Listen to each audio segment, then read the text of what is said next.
Pentagon official and Navy veteran Brent Sadler. Brent, I'm going to put this to you the same way I believe it was framed to the audience. Is this a path to peace? Or, as there are critics on both the left and the right, Trump speaks on U.S. Iran agreement. Will it backfire? This is the question today. Is it a bad deal?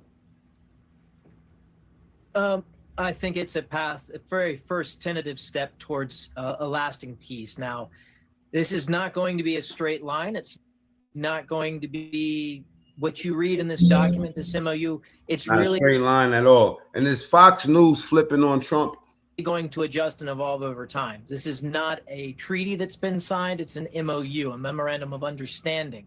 So all of those elements in there are what the two sides agreed must be discussed and be worked towards. What's the vision? How we get there is the devil in the details that could unravel this, but it's also in how we engage the Iranians to hopefully empower the better elements there. And again, the only way we get to a lasting peace with the Iranians is if they change the nature of the regime from one that's trying to kill Americans to one that's willing to live in peace with their neighbors, to include Israel, and aren't going to be constantly trying to undermine U.S. interest in taking American lives. Okay, let's do this together, Brent. I want to, through the prism of realism, look at our objectives going into this war and together talk about whether or not those objectives are on the path to being reached with this MOU. I've got the 14 points up in my studio here together. I want to focus in together on a couple of points. I want to start talking about the blockade in the Strait of Hormuz. So as part of this MOU, the U.S. will lift its naval blockade, and Iran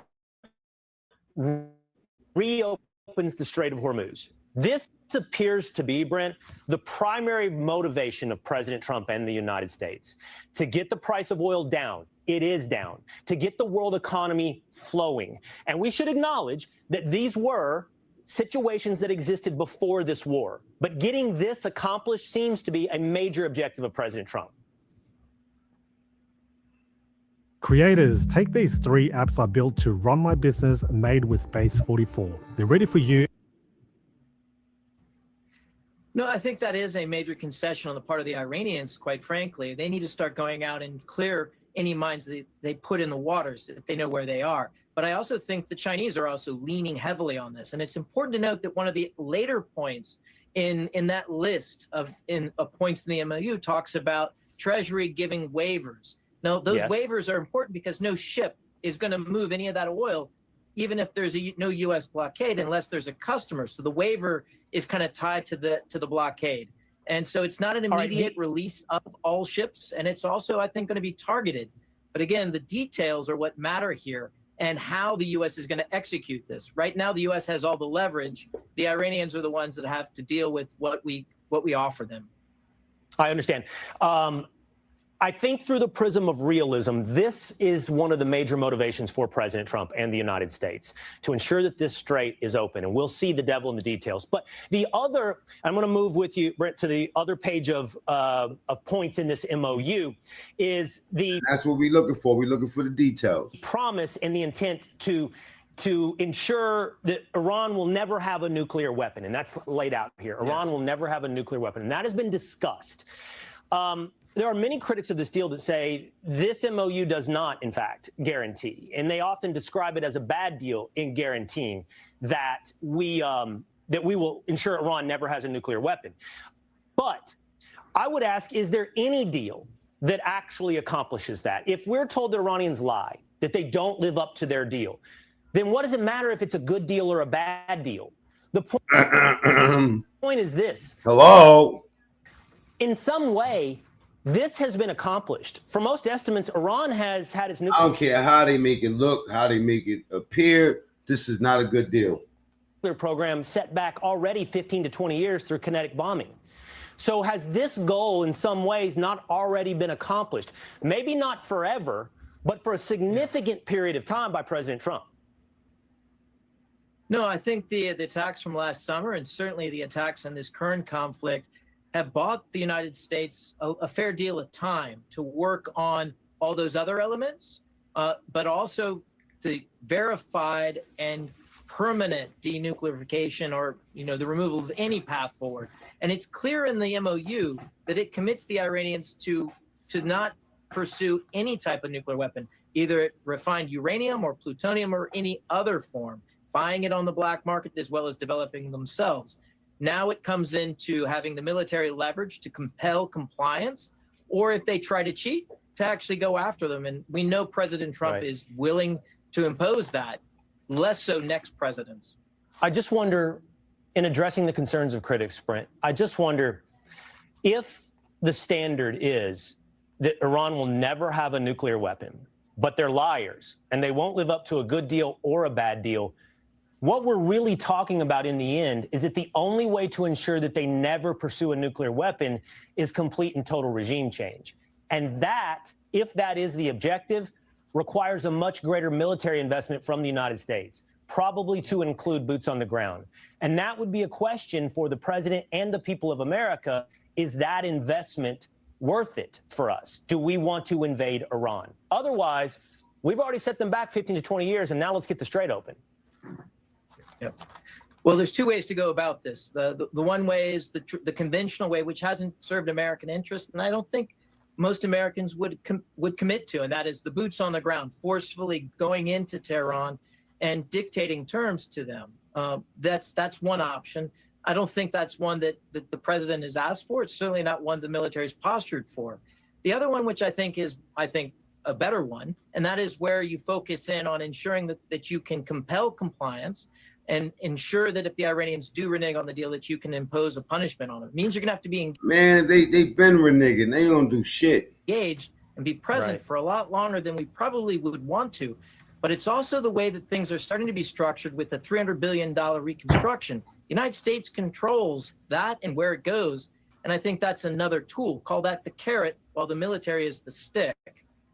Again, the goal is to change the nature of the regime in this case, not by forcefully changing the regime. And that is one where you've got the elements there that do want to have a pragmatic or a more peaceful outlook in the future. They are empowered. And there's lots of tools to do that in the execution of this MOU. Okay, we'll keep watching. Hold up. Let's just not just go over that. $300 billion. You give anybody, any one of your ops, $300 billion. And trust me when I tell you, you got a big problem. And I think that's another tool. Call that the carrot, while the military is the stick. Again, the goal is to change the nature of the regime in this case, not by forcefully changing the regime. And that is one where you've got the elements there that do want to have a pragmatic or a more peaceful outlook in the future. They are empowered. And there's lots of tools to do that in the execution of this MOU. Okay, we'll keep watching. Thanks for the Last thing you want is the military representatives, you know what I'm saying, questioning your fucking moves. conversation today. Senior White House correspondent Peter Doocy starts us off tonight live from Geneva. Good evening, Peter. Bob told us. 1 second, y'all. $300 billion. We talking about $300 billion with the B. You know what I'm saying? Like, you give anybody that, especially somebody that's fucking with Russia, $300 billion. Oh, God. Hell no. Hell no. And Brett, here in Geneva and also in Paris, it is after midnight. President Trump at this very moment is still at dinner with President Macron inside Versailles. And we were just told by a White House official that President Trump has signed a copy of the Memorandum of Understanding. There is some kind of a photo op that occurred. We expect to see that photo at some point soon. And what we know about this peace plan, it does not call for new weapons inspectors or sanctions on Iran. Instead, President Trump is saying that if they color outside the lines, he will just drop some bombs on their heads. And now the boss has to sell this memorandum of understanding to a skeptical American public.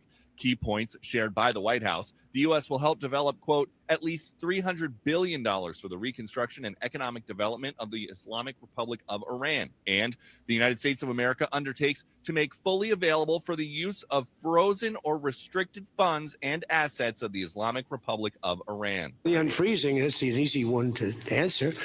We have taken a lot of their money, and we have their money. We have taken their money. It's not our money. It's their money. on a 14-point plan. It's not until point number 8 that you find this. The Islamic Republic of Iran reaffirms that it shall not procure or develop nuclear weapons.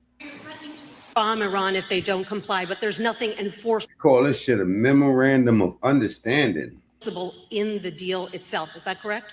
Doesn't have to be. This map shows U.S. military assets on standby in the region if Iran starts charging tolls in the Strait of Hormuz. The alternative would be a worldwide depression. You can only go so far. Drive somebody into the ground. The president's perspective on ending the war, it was just time. The thing that's going to stop them from doing that, because you can't cover everything in a document, is common sense. They don't want to get bombed. They don't want to get hit. And if Friday's signing ceremony goes sideways, he's got a plan. There's some element to this where you send the vice president. If it works out, great, you look like a genius for sending him. And if it doesn't work out, it's the vice president. I like that. I don't care how you look at it, Democrat or Republican, this deal is shitty. The issue? What? This way, if it works out, I'm going to take the credit. If it doesn't work out, I'm blaming JD. You better be careful, JD. He's going to turn his plane around and get the hell out of here. Yeah, I like that idea. We think he was kidding about that. Something the president And let's not act like we don't see Fox News turning on Trump. more serious about, though, is letting Iran hold on to some of their ballistic missiles. That is a policy change because earlier in this very war, the administration and the War Department were targeting Iran's ballistic missiles. Now the president says that It looked like we fell down and kissed fucking Iran's ass. other powers in the region like Saudi Arabia are going to have them, he doesn't think it's Hey, fair Mary, what up? to tell the Iranians they cannot have any. And just as that piece of tape was playing, the Iranians, through their state-run media, have said that their missiles are only meant to be fired, not to be negotiated. Brett. Much more on this and the details. That's a lot of gangster talk. Ducey in Geneva. Thanks. This is a Fox News alert. I'm Ashley Strohmeyer live in New York. President Trump arriving now for the final day of G7 at a lakeside resort in France. The president starting the day with a working session with G7 leaders and developing countries. Those nations include India and Brazil. Later this morning, Mr. Trump is expected to hold a news conference before heading to Geneva, Switzerland for a brief layover. That's where a deal with Iran is expected to be finalized on Friday. President Trump has said the text of the agreement will be released soon. And Vice President. The saddest part about this so-called deal is this is like basically a 60-day ceasefire. You know what I'm saying? This is how the rich people get more rich. Right here. This little pocket is really where these motherfuckers really cash out. And J.D. Vance will be heading to Switzerland for Friday's official signing. With an end to the Iran war in sight, the G7 summit has also refocused on ending the war in Ukraine. After meeting with Ukrainian President Volodymyr Zelensky yesterday, President Trump announced he's considering reimposing sanctions on Russia. And Oversight G7 leaders released a joint statement saying they stand united in unwavering support for Ukraine before heading back to the U.S. President Trump will also head to Paris. Well, he will be having dinner with President Macron at the Palace of Versailles. So let's bring in our panel to break down this. And I'm going to let y'all see that in a second. Who's a former Air Force intelligence officer. We're going to talk to Jake here now. Jake, can you hear me? We basically fell down and kissed these fucking people's ass. Yeah.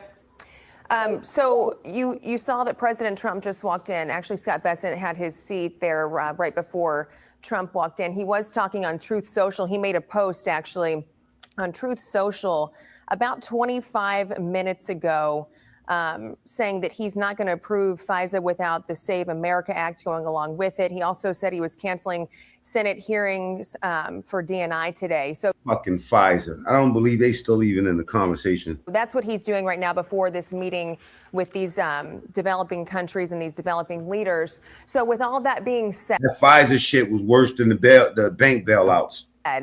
and what's expected to happen today, I still think Trump supporters, do you still support Trump, man? I'm about to put the question in the poll. the focus, obviously, a lot of the focus is on Iran and this deal that's going to be signed in Switzerland or expected to be signed in Switzerland on Friday, but also reimposing these sanctions on Russia. What do you feel about that?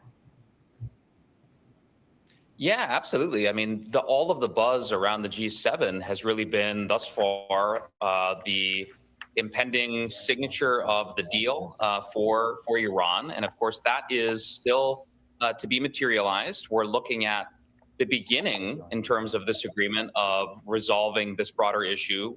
There's still items that we don't know exactly what are in the deal yet. Items like nuclear verification are going to be kicked to the curb in terms of the next 60 days. We're going to have some real work done to get those issues resolved. But this is good news in terms of opening up the Strait of Hormuz and, of course, de-escalating tensions between the U.S. and Iran. Of course, Israel is not necessarily going to be happy with what is right now limitations on what it can do in Lebanon. We've seen Israeli strikes in Lebanon. That has been a problem. President Trump during the G7. Did Trump drop the ball with this deal? I mean, we giving these motherfuckers $300 billion. They didn't fold to anything that we asked. Actually talking about the fact that Israel needs to change its behavior in Lebanon. So there are these issues that are going to challenge the broader agreement that we're looking at. But as you mentioned, for the Ukraine issue as well, you saw also some concrete statements come out of. Let's not get it twisted. This is a fucking money grab. Supporting Ukraine militarily, getting increased weapons, interceptors, air defense systems for Ukraine, and also looking at the United States reinstituting some sanctions on Russian oil. So it is definitely a lot of conflict discussion, but also there's a technological element as well. You have AI CEOs present. Israel's mad as shit. They should be mad. Fuck Israel. At the G7, and a lot of the discussion really is focusing on how to shield You're talking about Israel, the person. European economies from China and from Chinese exports. You know, I want to talk about the oil, and obviously oil has come down significantly since this announcement on Sunday. You know, when will Americans be able to feel that at the pump? Okay, in your city, what is the price of gas right now? Because they say oil went down. So in your city, what's the price of gas? Is it still above $4? Type Y. If it's not above $4, type N. Is it going to be weeks, months? Look, this is something that's really tricky. It's always difficult to try to tell when gas prices are going to come down, of course. And when you look at a volatile situation like what we've been. Did the gas price go down in your city? Yes or no? With the war in Iran, it's very difficult. So even if the Strait of Hormuz is open to commerce again, which, by the way, we're not 100% sure that that's going to happen, that all of this is going to just suddenly, turn on a dime. I think it's going to take some. It's not going to turn on a dime, but a 2-month ceasefire is not an end of the war. Time, first of all, to get. And giving our ops $300 billion. I wouldn't give my fucking ops $30. Okay, $30. You wouldn't get $30 fucking dollars out of me. Deal signed, to get things implemented. We are seeing some increased commerce flow, which is good, and flow of maritime vessels. But I think it's still going to be a little while. In Miami, gas is $3.69. Salute, Boris. Before the effects of that, as you say, are truly felt here at the pump and for American consumers. So I think we do have a little ways to go in terms of that developing into something tangible. And did Trump drop the ball with this deal? Yes or no? Report and are ready to contribute to the U.S. Iran deal implementation. What weight does that carry that they're behind this? I think it's really important. One of the key issues once the conflict with Iran began was looking at a broader coalition to try to not only address the Iran nuclear dilemma, but also maintain the freedom of commerce and maritime transit in the Strait of Hormuz. So getting a coalition of European allies that are willing to assist in this, you heard during the G7, European allies like Britain and France talk about helping with demining the Strait of Hormuz. They bring some important capabilities. Everybody double tap the screen. Let's get the likes up. That'll send the notification out to more people if y'all do that. So go ahead and double tap the screen, get the likes up, or go to the top right and hit the 3 dots. In this as well. And of course, it's going to help the United States if we have a broader coalition assisting with this. I want to switch to Ukraine and Russia right now and talking about Trump considering reimposing those sanctions. Not Ukraine and Russia. Because this has been going on for years and years and years now. And we've seen time and time again how Vladimir Putin just kind of dismisses anything like this. And anytime he's supposed to show up to something, he doesn't. He don't. Yeah, I mean, you heard the president talk about this during the G7. He actually mentioned that that the Ukraine war is not of vital importance to the United States. This is a war that's happening thousands of miles away. Look, we're at a point right now in June 2026 where the Ukraine war has actually been going on longer than World War I right now. So I think from where things stand, even though the Ukrainians have been certainly gaining some ground, they've netted. Hey, misunderstood in the building. Mac attack in the building. Salute. Oil refineries. And they salute. The needle isn't really moving in terms of the broader trajectory of the conflict. So I think this is going to be a frozen. You know, I had to talk about this funky ass deal that they slinging right now. Misunderstood. Negotiating the real terms. So I think President Trump has had conversations with both President Zelensky and President Putin. This is going to be a back and forth. The Europeans obviously are looking at this as their primary concern from a security perspective. So they want to see this resolved. But at the end of the day, it's going to take the Russians and the Ukrainians coming to some resolution. Yeah. I don't see that happening in the near future. That shit ain't never going to happen. Ukraine's going to continue. It's so easy to become a podcaster with Riverside. First, go to Riverside and open the. Ukraine's going to continue to clobber the Russians, man. That's just how it's going, man. That money, that war makes way too much money for them to stop. The feedback from what the world is happening. But hang there there for 1 second. Here's President Trump in Paris. Europe's great people, and we'll see how that works out. I think it'll be very good. The president. I haven't been out here in months, but I definitely had to come for this shit, man. You know what I'm saying? I read the deal, the details. I've been following up, but I've been following shit. But this deal is just stupid. We'll be there with Madam, and I think we're going to have a good time. The press conference seems to have gone well. You shot your load pretty much, Steve, right? Pretty much. But it's going well. Seems like the agreement's very well undertow. And I mean, listen, man, I don't have too many complaints. It's just the details of this shit, man. I wouldn't give my fucking ops $30, man. You know what I mean? $300. I wouldn't give them 300 fucking pennies. What's that? Carry the one. That's like $2, right? You coming to Versailles with us? I hope. I'm going to try and get you to do the tour because honestly, it's unbelievable. Say it. Did you see the Fed decision? They held rates today. It's all right. Whatever. And it looks like they might even raise them later this year. It's up there. Do you have any? It could happen. I mean, it's hard to believe. It just keeps a country down. You know, so it's so unusual. But we have a very good guy over there now, so I'm guided by what he wants. Was this his first time? Yeah, I don't know. I saw a statement. It just came out. Do we have any clarity on when the deal will be signed, when the memorandum? Over the next, I'd say 48 hours. 48 hours and 50 bands? I'd say 48 hours. Still in Geneva? We haven't determined yet. It's in final form. We haven't determined. How long will you leave the U.S. military at the goal? What? How long will you leave the U.S. military at the goal? It's a good question. We haven't thought of it. We really probably a while. It's a good place to stay. The question was, how long will you leave the military in the Gulf? I would say a little while. See how it all goes. I think it's going to go well, but we'll see. So I will see you guys at Versailles. Can I follow up quickly on something you said in the press conference? You said you don't mind Iran having ballistic missiles. Can you elaborate on that? I want to make sure we understand your position. No, I'm saying that if other countries have them, it's a little bit unfair for them not to have some. A ballistic missile is not the same thing as what we're talking about when we talk nuclear. But if Saudi Arabia and Qatar and they all have some, I would say in relative proportion, I think it's okay. That's what I mean. Okay? Mr. President, how important is it in the MOU, which just came out, that Iran commits not only to not pursue nuclear weapons, but also resolve the nuclear dust? It's great. Much less important because it's very hard to get at that. I don't think anybody could get at it. We could get at it with great work and a lot of time. But the B-2 bombers and those great pilots, now you understand they did their job.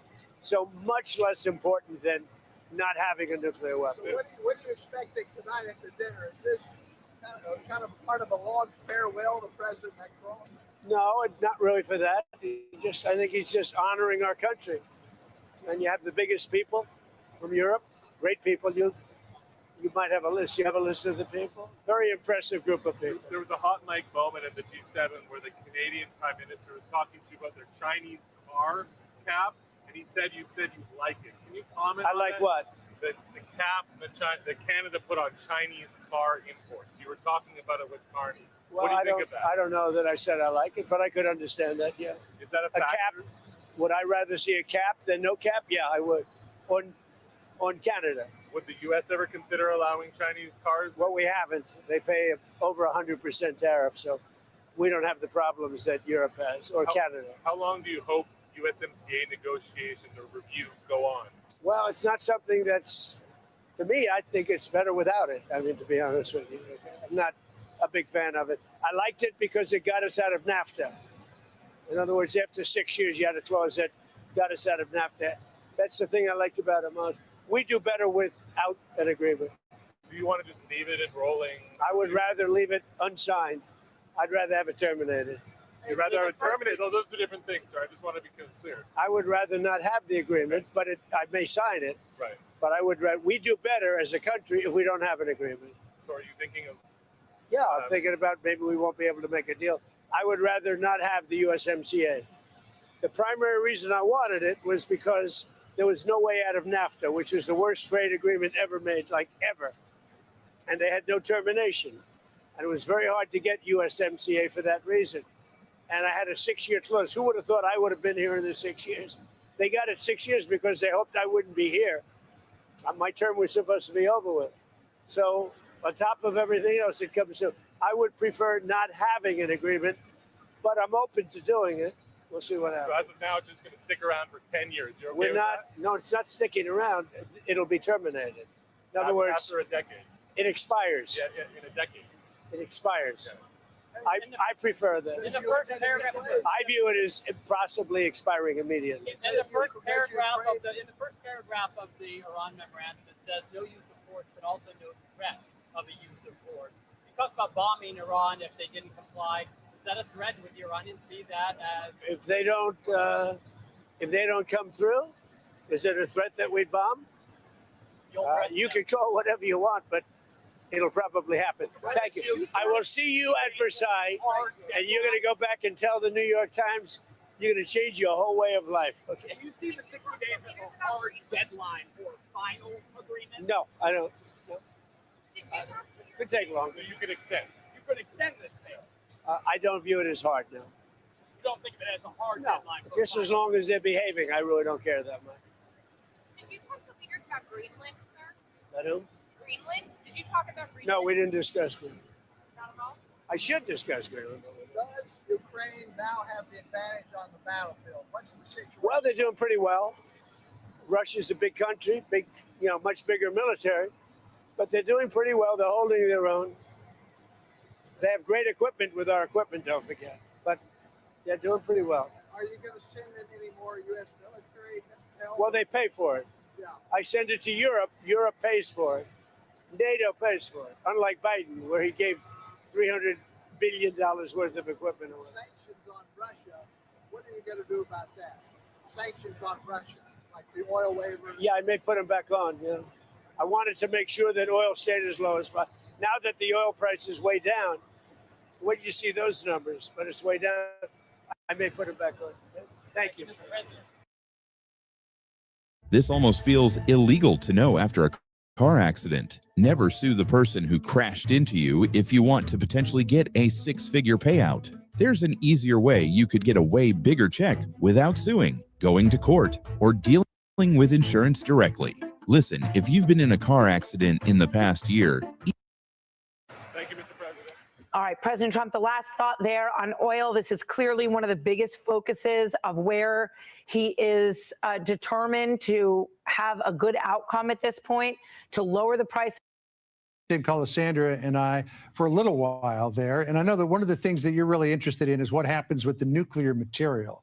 At the news conference, and we both saw this, this is what President Trump said about the existing highly enriched uranium that Iran has.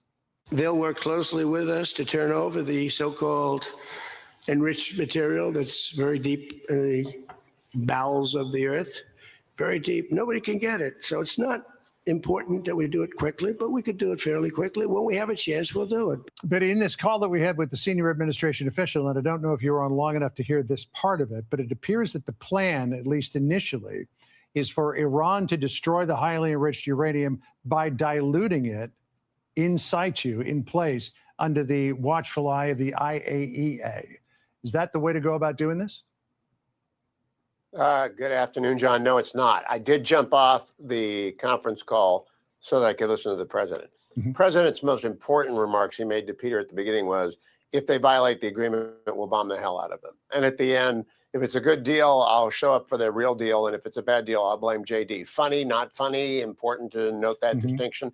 I think what we have is a hope and a prayer that they will, in fact, destroy all of their enriched uranium. I'm with the Wall Street Journal editors yesterday when they said we got to worry about the 3.67% uranium stash, as well as the 60% and the 90%. It's all got to go. It's all got to be destroyed. Diluting it is Salute to my sons, Nasir and JoJo. not the answer. Getting it out of there is the answer, because you can use the diluted material for dirty bombs and things like that. So I have a feeling we've got a long way to go. It's not going to take 60 days. It's going to take 150 days. But my hope is in the fact that the president has not ruled out a return to combat if there is not serious progress made, not only on the enriched Man, that G7 shit in Paris was a disaster, bro. uranium. It's got to be on the missiles. It's got to be on the facility that isn't open yet over at Pickaxe Mountain. There's a lot to be done. What I view this agreement as is just, 60 days to talk some more. Yeah, on that point of a return to combat, this is what the president said about that at the news conference. It's a memorandum of understanding. If it doesn't get done in 60 days, that's all right. We go back to bombing. I don't want to do that because it's so good. But we might have to, because we're never going to let them have a nuclear weapon. But they've agreed not to, and you'll see that very clearly in the agreement. So clearly the Iranians were surprised when the president last week went back to bombing, which then seemed to precipitate this memorandum of understanding being agreed to. But do you think the Iranians fully believe that 60 days from now the president will go, okay, you didn't live up to your agreement, we're going to go back to bombing? Or do you think by that time, the world will have lost any kind of a taste for that, and so will the president? Hell no. Unpredictability is Donald Trump's calling card. I think the world knows that. The Iranians You're not know just that. going to bomb shit, man. We've been saying that shit forever, So I do think they have that fear, Well, John. TMZ, salute. I am reminded in October of 1972, Henry Kissinger declared peace is at hand. And then at the Christmas time, Richard Nixon bombed the living daylights out of Hanoi because they had not progressed from October 27th to December 15th. And so he got their attention again. I think Donald Trump is very Hey, war costs money, man, and somebody's getting rich while we getting fucked. Trust me. capable of doing the same thing. And certainly he sent that message today. And I think people don't believe Donald Trump at their peril, especially if they're Iranians. Yeah, but in terms of the bombing of Hanoi, how did that work out? Iranians doing whatever the fuck they want to do at this point. I ain't gonna lie, man. Not very well. Oh, we got a piece. Because he $500 million for anti-terrorism plan, and they labored.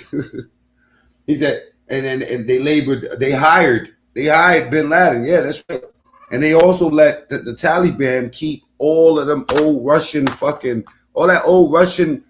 Hey, have you ever seen that movie? What was it? Damn, man, it was not Jarhead. It was the dudes that was selling arms and stuff like that. It was Jonah. What was that dude name?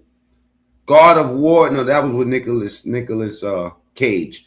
I'm talking about the one where they was selling they was showing how the wars produce mad money when they go and the arms dealers make a lot of money in this shit. It's crazy. I forgot the name of the movie. Deal in 73. It was War Dogs or something like that. Well, we got the peace deal in 73, and then Nixon was impeached and resigned, and Jerry Ford wanted to enforce it, and the Democratic Congress wouldn't let him. So it could have worked out. The Democrats killed it.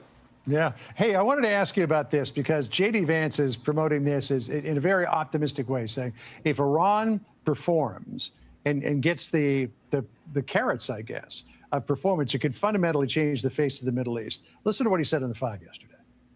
there are all of these benefits contemplated that the Iranians can get if they behave, if they stop developing terrorism, if they stop funding terrorism, if they stop tap the screen and go to the top right, hit the 3 dots. That's where the light button is at. Stop supporting the rebuilding of the nuclear arms program, they actually can get some real benefits. If they don't do any of that stuff, wrong.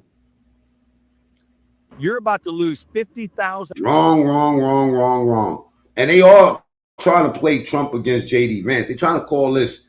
I mean, on one end, they saying it's a shitty deal. But then on the other end, you have some people that's praising this deal and they're giving the credit to J.D. Vance. Islamic theocracy, this radical Islamic theocracy is about to change its ways and suddenly say, you know what, there's a lot of money out there if we do the right thing. Or are they going to continue, as they always have been for the past 47 years, doing the wrong thing? I believe the latter, John. The vice president is a good Buckeye optimist. He believes the former. The good news is it's all going to be in the performance on Iran's side, and the president has left open the option to go back and enforce compliance if they do not, in fact, move forward. So I'm a pessimist about the regime. Their Muqtala ideology is martyrdom is preferable to a deal. But we do have a bunch of new people at the table, and maybe their sunk cost fallacy is finally catching up with them, and they're going to stop pouring money into killing people, maybe do something for the Iranian people. Yeah, that'd be nice if they actually did that. The president rejected this idea of this $300 billion pot of money to help rebuild Iran's infrastructure. He said that it's fake news, it never happened. But you and I were both on a phone call with a senior administration official last week where that plan was laid out. So have you figured out how this works? Yeah, I think it works through Qatar, and I think it works through maybe other of the Gulf allies. I don't think the UAE is in on this, but that if Qatar wants to invest in up to a $300 billion deal, that's fine. War Dogs, yeah, with Jonah Hill, both about the same thing, but War Dogs is a comedy. Well, it wasn't really a comedy. It was like kind of like a dramedy. It might be some of their impounded But money. both movies produced a lot of money. You know, it showed how the war creates money for these motherfuckers. That is owed to Iran. If it comes through, the president left himself some wiggle room there. But that's also contingent. I read the 14 points as released by Reuters this morning, and I thought, okay, that's a nothing. That's a nothing. The only thing that matters is paragraph number 8, which it makes it all it swallows up the other 13 paragraphs. It says if the nuclear negotiation doesn't work, all bets are off. That's how I read it. And so they'd better come up with the step-by-step destruction or removal of all their uranium, including the 3.67%. And President Trump blew up their ability to make more, at least for decades into the future. So I think right now we got to get that enriched from the low end to the high end out in Iran. Yeah, there was one other point too, Hugh. I don't need to respond to this, but that was a little bit surprising. It wasn't included in any of the reads of the memorandum that I'd seen on Reuters and other places like that. And that is that after a 60-day period of the Strait of Hormuz being fully open without a toll, then Iran could engage in talks with Oman and other Gulf nations on some sort of administrative structure for the Strait of Hormuz that might involve a fee for transiting the strait. So we'll see how that works out. Hugh, always good to catch up with you. Thanks, sir. Oh, I got something on that Epstein shit, right? Thank you, John. Social media accounts for All Things America Reports. The story with Martha starts right now. Hi, Martha. Hi there, guys. Thank you very much. Good afternoon, everybody. I'm Martha McCallum, and breaking right now on the story, new details on the U.S. agreement with Iran from senior U.S. You said president is a moron. You never will be a president. officials. If the Iranians stay in line, the United States will permit some sanctions relief to the country and $300 billion in financing from regional I mean, let's not get it twisted. I'm glad they're doing something, but giving them all this fucking money is just stupid. states. The president saying not a dime of that would come from the United States. This is tied to Iran committing to a, quote, minimum standard where their enrichment of uranium would be destroyed by downblending or diluting. The deal also says that the Strait of Hormuz will be No matter where the money's coming from, it's still fucking billions. President Trump says that a deal depends on Iran, quote, behaving, or they will get, quote, hit again. It's a memorandum of understanding. If it doesn't get done in 60 days, that's all right. We go back to bombing. You know, I don't want to do that because it's so good. But we might have to, because we're never going to let them have a nuclear weapon. But they've agreed not to, and you'll see that very clearly in the agreement. David Asman and Right. Masih Alinejad join me in moments, but first to senior White House correspondent Peter Doocy, fresh off of a lengthy news conference with President Trump at the G7 in France. Hi, Peter. Yes, and Martha, if Iran lives up to their end of the deal, they will get to cash in big time, billions of dollars worth of selling oil. They can also apply for this money in a fund to help rebuild, and they can see some of their own funds unfrozen. But President Trump wants to make one thing very clear. None of that money is coming directly from the U.S. taxpayers. Yeah, and then that's what I'm saying. It doesn't matter. You know, like he thinks that it matters that, you know, all the disrespect towards our president, man, you're going to stop that, right? But it's foolish to think that that matters where the fuck they don't get the money from us. If we allow them, I mean, we stop their money from flowing, we give them their money back, you know what I'm saying? Then they you know, they off to the races. The only thing that's good about this is that we cut in Israel out of the deal. Can you explain, though, what the difference is between giving Iran U.S. dollars and unfreezing U.S. dollars for Well, you? the unfreezing is the easy one to answer. We have taken a lot of their money. Hell yeah, BB's not having this shit, man. They're gonna start watch it. I wouldn't even be surprised if they don't try to attack on America. And we have their money. We have taken their money. It's not our money. It's their money. And we froze it. At a certain point in time, I guess we're going to have to give it back. While we were there with the president, Well, it didn't, Rob, it didn't die with Candace Owens. We just covered it yesterday. senior officials were briefing reporters on a conference call, and so we were learning a lot all at once about this new deal, including how the United States will get. Hold up, we're gonna get right back to this. I need to show you the details, right? Because we have to understand this from a grassroots perspective, because most of us don't, you know, like we don't see how the money, how this lines these politicians' pockets with fucking money. But so check this out. This is the deal itself. Like, and this is somebody say that the deal is just even worse than Obama shit. Since the US and Iran announced their Memorandum of Understanding, or MOU, there have been persistent rumors that the deal could include a multi-billion-dollar reconstruction fund for Iran to compensate for the damages incurred during. Is Carmelo Anthony guilty? If y'all familiar with it, type 1s if you think he's guilty, type 2s if you think he's not. War. On Tuesday, US President Donald Trump essentially denied the rumors, posting on Truth Social that, quote, the story that the US is paying Iran $300 million is fake news, put out by the Democrats. However, on Tuesday, Bloomberg published what they claim to be the full text of the MOU. And, well, point 6 of the 14-point document apparently reads, the United States undertakes, together with its regional partners, to create a comprehensive plan agreed upon by both parties for the rehabilitation and economic development of the Islamic Republic of Iran, while ensuring financing of at least $300 billion. So in this video, we're going to take a look at the deal, this $300 billion fund, and explain why, as politically embarrassing as it might be for Trump, this could be genuinely great news for the Middle East. You're 1 sentence away from launching your website with base 40. 1.5 to 300 billion is extortion. That's you might as well. I mean, for that, man, for that amount of money, somebody gotta, you know, come to America.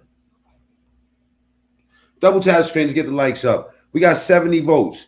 Did Trump drop the ball with the Iran deal? 73% of the people say yes, and here's the details. Here are the details, y'all. Trump has launched so many military interventions that it's kind of hard to keep track. So in the latest issue of our magazine, Too Long, we go instance by instance to work out what Trump's been doing around the world, and if he's launching a holy war. That's just some of the 80 pages in the magazine, because there's more to Too Long than you'd expect. Purchase your copy by clicking the link in the description. So before we get into the fund, we thought we should just take a look at the actual text of the MOU, as reported by Bloomberg. Broadly speaking, it's pretty much what we expected, and what we described in our video earlier this week. However, there are a couple of surprises in there. You said nobody even knows about the deal, and you're talking about some fake shit just like Carmela. Shut the fuck up. This is the deal. He's explaining the details of the deal. I obviously fucking know, Goofy. Salute to you though.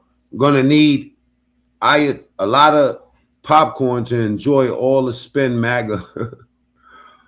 Okay. No, it don't look like anybody's putting any spin. It looks like people are calling it exactly for what it is. The first is that contrary to Trump's original Truth Social post, the MOU does not in fact oblige Iran to immediately or totally open the Strait of Hormuz.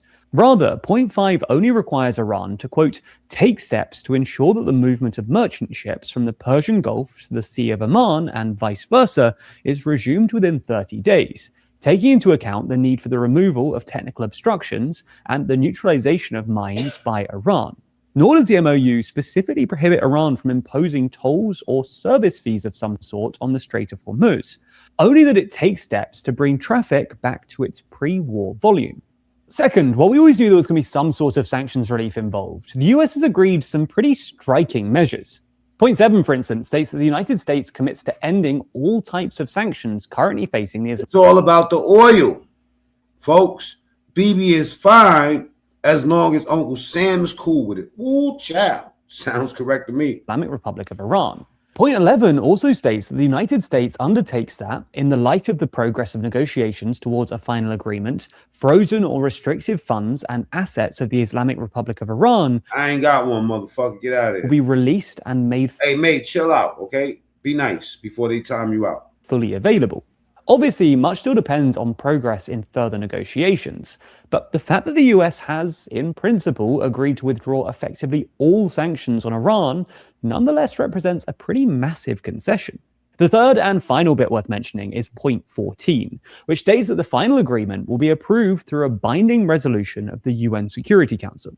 For those of you who don't know, the Security Council is the only UN body that can impose binding decisions on its 193 member states. The Security Council has 5 permanent members: China, France, Russia, the United Kingdom, and the United States, who are collectively known as the P5, as well as 10 other non-permanent. To twist this into anything other than a loss with negative gains everywhere seems BB got what he wanted and still wants to play his war games. Yup. I mean, I think that's why Trump is leaving them in the water when it comes down to this Hezbollah and Syria thing. Members who rotate on 2-year terms. For a resolution to pass in the Security Council, it needs 9 affirmative votes and no negative votes from any P5 member, who each have a veto. What's interesting about this is that the last Iran nuclear deal... Don't seem like Russia is mad at all. They just continuing. They might even start a new war. The JCPOA, as negotiated by Obama, was also... I mean, going back to that movie War Dogs, just their old shit was enough to fund the country for war. We're talking about their artillery and military capabilities. Approved via a UN Security Council resolution. But this wasn't enough to stop Trump from unilaterally pulling out of the JCPOA in 2018. It will therefore be interesting to see how or if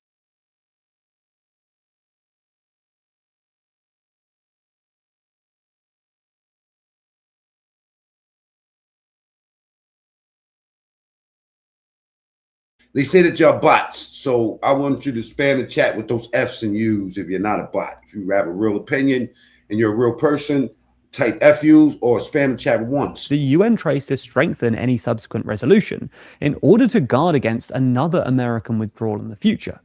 Anyway, you get the idea. The MOU, as published by Bloomberg, is even more embarrassing for the US than most people expected. And then, on top of it all, there's this $300 billion fund. This is going to be especially politically difficult for Trump and the Republicans, given that they spent a lot of time criticizing Biden for handing over $6 billion in frozen funds to Iran as part of a hostage deal. And Trump was previously an advocate for maximum pressure sanctions. However, in Trump's defense, it's worth noting that this fund isn't actually going to be funded by the American taxpayer. In other words, the US isn't just paying Iran $300 billion straight out of the coffers. In fact, according to another report by Reuters, published on Tuesday, the money is actually going to come from private companies, who have already, according to Reuters at least, committed more than $150 billion. National governments will apparently do certain things to encourage investment, like securing loans, establishing credit lines, or maybe even directly financing reconstruction for sites damaged by the war. But the bulk of the actual investment is expected to come from the private sector. In some sense, this fund is trying to fix a long-standing problem for Iran, and especially Iranian moderates, namely that historically, sanctions relief hasn't worked as well as expected. For context, in previous negotiations between Iran and the Iranians have essentially offered concessions on their nuclear program in exchange for sanctions relief. This gambit was especially popular with Iranian moderates, who hoped that sanctions relief would encourage massive foreign investment in Iran, which would help Iran build economic and eventually political relationships with the rest of the world. Unfortunately for the moderates, this never really happened, in large part because there was just too much uncertainty. Single one, salute. Grand Rising, everybody. Lanskeezy, Mac Attack, Street Queens in the building. But don't worry about BB will fix it. No, he won't. That motherfucker is greedy, man. I ain't gonna lie. Israel's the greediest country in the world, man. I swear to God, they some savages over there, bro. The investors didn't really understand how the sanctions worked and were very worried about falling foul of them. And there was always such a small place. Those motherfuckers power. Did you not know that the Israeli Secret Service, the Mossad, actually trains the CIA? So we thinking the CIA is the top of the world, right? No, the CIA gets trained by the Israelis. Israel. Some anxiety that they'd be reimposed later down the line, which, to be fair, is exactly what happened in 2018. This is a phenomenon known in the literature as sanctions over compliance, and it became a real problem for Iranian moderates because it lent credence to the hardliners' arguments that sanctions relief wasn't worth it, and Iran should thus give up on negotiations. Anyway, if this fund can actually get money flowing into Iran, it says this will follow Trump like Epstein forever. You know, speaking of Epstein, let's go here to this was let's look at this, right? This is Sheldon White. I want y'all to look at this. Just look at this real quick, right? Because they just can't get that Epstein shit out of their minds. I mean, like, they got to find this dude guilty. I think that it's just a lot of boredism. Okay, I don't know if that's a word, but we're gonna use that today. Boredism. There's a lot of boredism going around this motherfucker, where people just have these unfounded claims. Imagine that shit, right? I mean, we always knew it was guilty until proven innocent. I mean, excuse me. Yeah, guilty.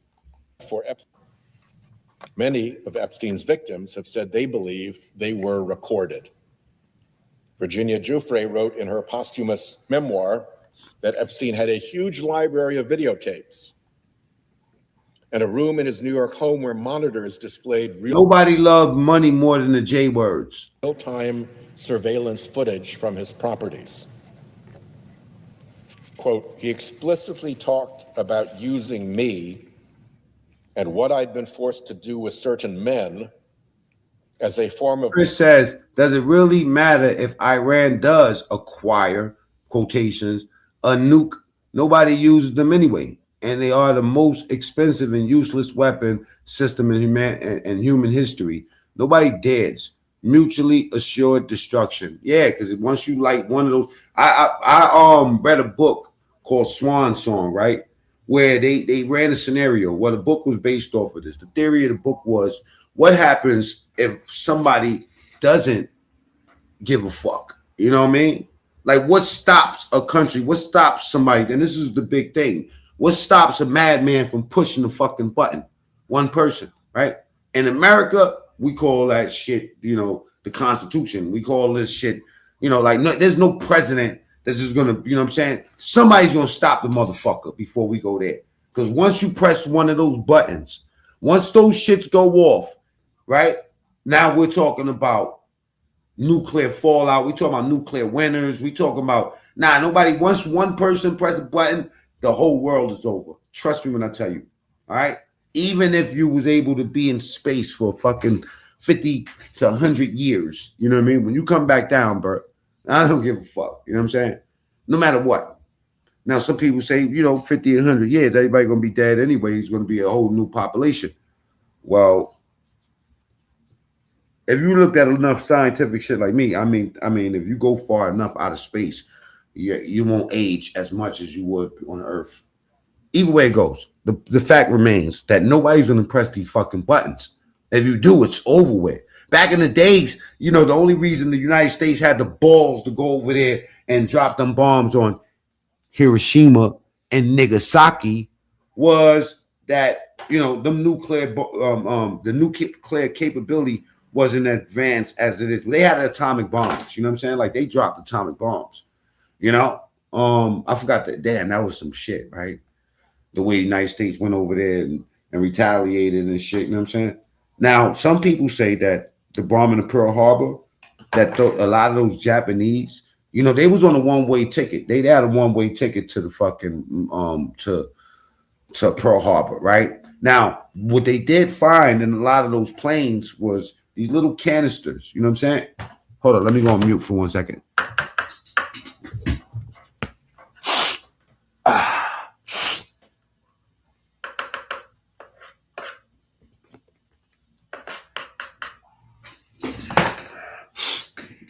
Okay, now take it off of mute.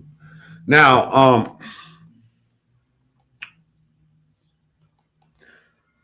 so what they found in a lot of these downed planes was these little canisters that had these red LSD. No, it was meth pills. You know what I'm saying? Methamphetamines. These motherfuckers was geeked up. You know how the Chicago dudes say, "I don't need a pill to drill." Well, these motherfuckers, think about it. They had to have something. How patriotic could you be to be a fucking kamikaze? You get in the planes, they slap you in your ass, and you're going one way, and you have no intentions of coming back. Don't say the C word in the chat, okay? Guy is doing what? Stop playing, man. Do you, okay, bro, Daniel, come on, you're saying that word too much, all right? We call it the mute button around here. Thank you. Ah, man.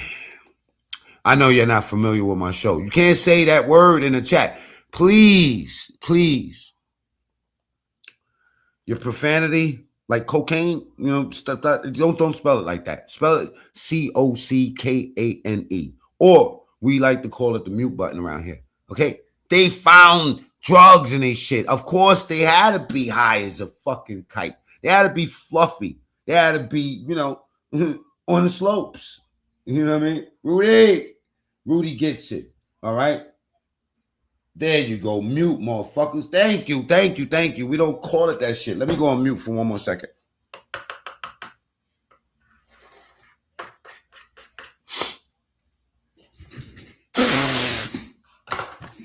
Ooh, child. Got a big nose.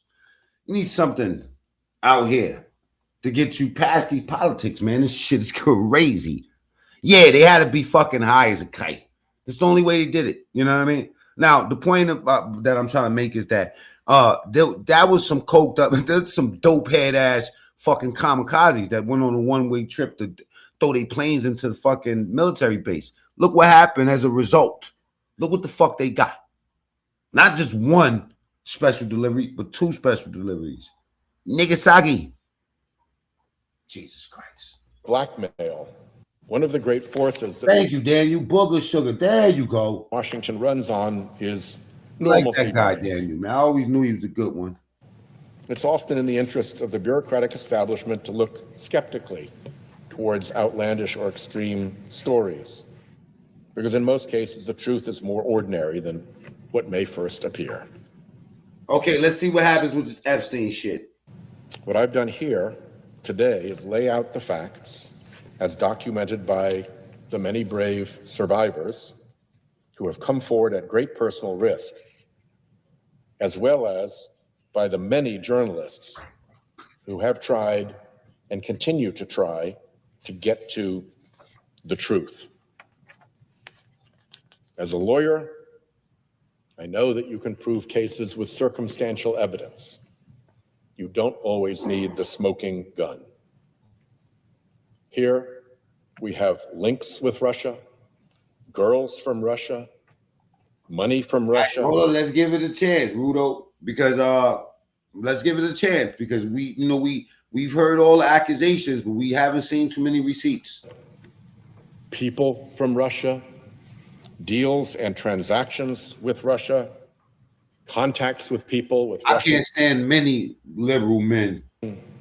intelligence, news reports, exploring A lot of them is real zesty, no cap. contacts with Russia, and an official investigation from the government of Poland into an Epstein. Lansky say stop the war. You know what I'm saying? Made a deal for us Americans live comfortably for the future of the USA. That's right. And he also putting 20% tax on these motherfuckers.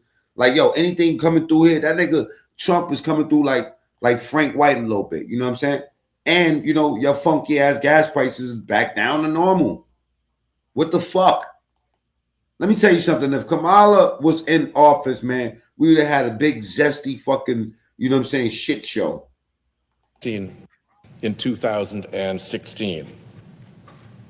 Ahead of the Mueller report's fucking scared to death of North Korea, scared to death of Russia, scared to death of the Ukraine. Yeah, Trump came out here and sat those motherfuckers down. release, Trump's Attorney General, Bill Barr, issued a letter to Congress purporting to summarize the report's findings. The letter declared that Russia and the Trump campaign did not collude to steal the election. Word up. And I feel the same way, Lansky. They should be tried, you know. It's treason. It's treason. In other countries, they'll fucking hang you and your family. The press, ravenous for any news of the long-anticipated Mueller report's conclusion, largely accepted Attorney General Barr's narrow, carefully worded conclusion, and not yet having access to the full report, blasted the Attorney General's summary around the world. Trump himself declared, all caps, no collusion. He said Man, shut the fuck up.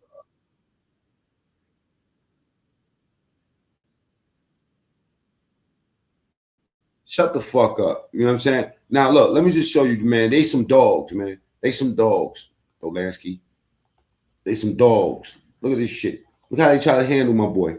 You know what I mean? I never seen the disrespect that I seen with any other fucking president except for this president. Here's a dude that gets shot up, and then they try to make it seem like he has something to do with his own fucking shoot, like assassination attempt. Like you have to have some real trust in these people that's shooting at your fucking head. You know, how close do you have to be to the shooter? Yo, make sure you don't knock my fucking head off my shoulders. Epstein is alive and well in Israel. I wouldn't even doubt it, man. Sleeping in Bibi's bed. Won't win the election. New York Times has no credibility. The credibility they have is it used to be all the news that's fit to print. The old gray lady, it was great, but they're running on past fumes, and you can't keep doing that. Hey, you see the YouTubers that go up there and the YouTubers that's going up there to Epstein Island, like they're like recording this shit. You know what I'm saying? Where the fuck is this? There you go. This is what I'm looking for. These are some animals, man. These are some foul motherfucking people, man. I'm not gonna lie, man. Like dogs, the media. Oh shit. No wonder he called them fake media, fake news.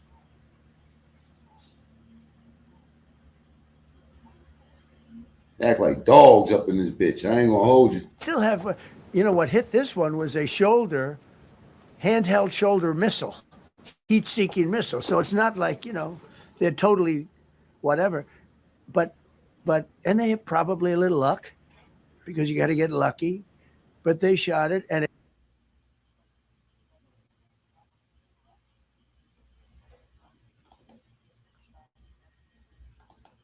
Hold on, people.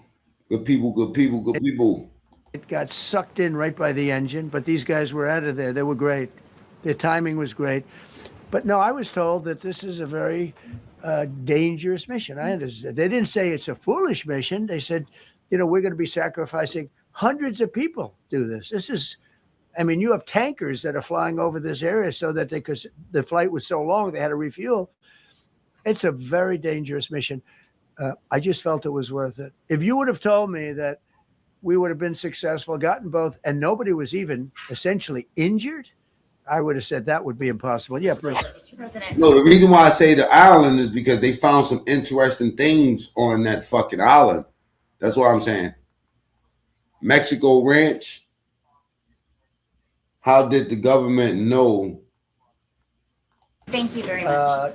Thank you, sir. We'll come back to you. Okay, thank you. Given that you are now dealing, you say, with a more Give me a little bit more details, Teron. reasonable, less extreme leadership in Iran, what does that mean for the protesters, for the human rights movement in that country after this conflict? Well, What's your expectation? Yeah, if they Everybody hit the like button, please. Double tap the screen. Let's get the likes up real quick. Did Trump drop the ball with the Iran deal? 69% of the people say yes. A lot of people say, everybody go get the likes up. Go to the top right, hit the three dots, or just double tap the screen. If you're on your phone, just double tap the screen. And you'll see a big ass thumb pop up. Everybody, go ahead and do that real quick. You know what I'm saying? Let's get them likes up. assume control, if we do something and they assume control, I think it's very positive, a big step. I don't think you'd see the radicalization that you have seen in the last. Look what happened. I mean, women are being executed because they're not properly clothed, they say. They're not properly clothed, and they execute the women. They shoot them right on the street. And if you're not subscribed, go ahead and go to the top right, hit the three dots. That's where the subscribe button is at. Welcome to the show. Rudo, you know what I'm saying? Rudo, Grow Dog, salute, new around here. Ashley, salute. Said Fun Carmelo. Tehran, 1913. Zorro Ranch in New Mexico. Weird stuff happened there. Zorro Ranch, let me go look that up real quick. Let me pull that shit up. Pleasure Boulder, salute, new. Lasky in the building, you know what I'm saying? Street Queen in the building, Mac Attack in the building. You know what I'm saying? Salute to everybody that's here this morning. We trying to get in the algorithm, you know. I'll do another video at 6:30 tonight, you know what I'm saying? And we should be back by then, okay? You got to just restart this algorithm. That's why I tell you, get the likes up and subscribe to the channel. All right, my name is Mac Mean, True Story, all stories and truth. This one is. No, you have a much different group of people. Now, I'm not saying we are dealing with them. Essentially, they have till 8 o'clock tomorrow night, Eastern time. But we are dealing with them. I think it's going well. Mr. Witkoff is. All right, let's see what he actually said, because some of y'all missed it. I'm going to just let this run through real quick. You know what I'm saying? Just, just for people for 20 minutes or so, because I'm not going to be on here past 8:30. All right. Salute to everybody that is here. Let's get the likes up. You know what I'm saying? It does wonders for the algorithm when you do that. Okay. Right now we at about 5,000 views. Okay. We're going to go move along. We're in the shorts algorithm. All right. We're trying to get this shit kick started. And this meeting could not have come at a better time. On Sunday, we reached an agreement with Iran that achieves everything we set out to accomplish, everything and much more. Ending the current conflict, reopening the Strait of Hormuz, and preventing Iran from ever obtaining a nuclear weapon. That's what it was all about. That was about 99%. Iran cannot have a nuclear weapon. They can't develop it, buy it. They can never have a nuclear weapon.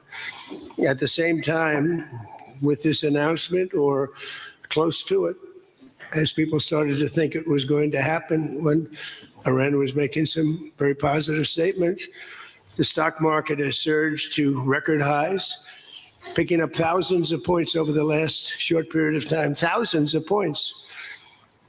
And oil is dropping like it has never dropped before, at levels that went in numbers down $7, down $8.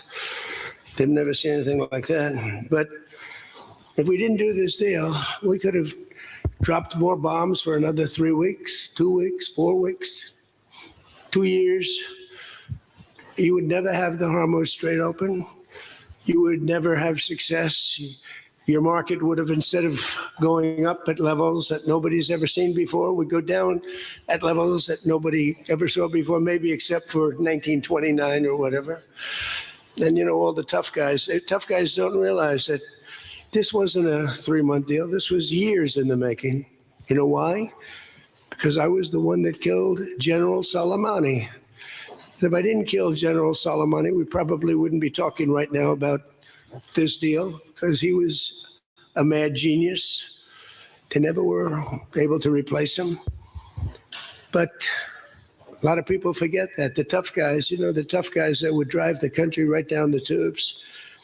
The past 2 days have provided a chance to discuss the details of this historic agreement with many of our closest friends and allies, including the G7 nations and many presidents and prime ministers. As you saw, Prime Minister Modi was here. We had a long talk. He's a great guy.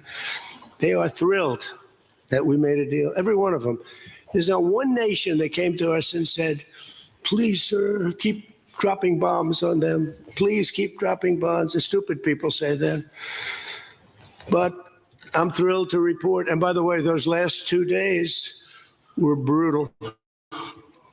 $200 million worth of bombs. And, it is expensive too, by the way, aside from everything else. And they knew I was coming for a third night. We informed them we're coming for a third night. They didn't have their Navy, it's sunk. They didn't have their Air Force, it's gone, not one plane. They didn't have anti-aircraft equipment, so we got free reign.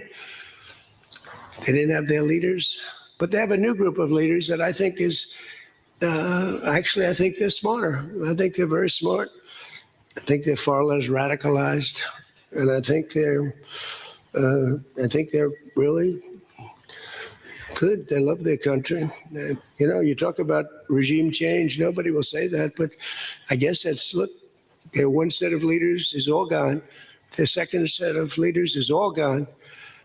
Their third set of leaders a little bit gone, but for the most part, and frankly, I think that's regime change. I think they're going to behave much differently. I think they see a different way of life that they were never exposed to. So the one thing I didn't want to see is economic catastrophe. If you kept this going, that could have happened. But all I know is every time we talked about the possibility of peace, the stock market shot up like a rocket ship. It never went down. They didn't like it. The people, the stock market is more brilliant than anybody there is, including the people on the stage, other than me, of course. Let's see. I don't know. What do you think, Scott? Is the stock market more brilliant than you? No, sir. Oh, that's a terrible statement. All right. The stock market is quite brilliant. And every time we said something amazing, like we're going to settle, it would go up.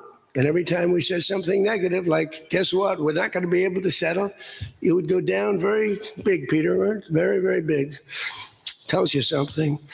And I've studied presidents, some good, some bad, some great. Not too many are great, and some really bad. We had one just recently. And the one president I did not want to be was the late, great Herbert Hoover. I didn't want that. And who knows what would have happened. But bad things happen. So the past 2 days have provided a chance to discuss the details of the deal with the closest friends and allies, the heads of countries.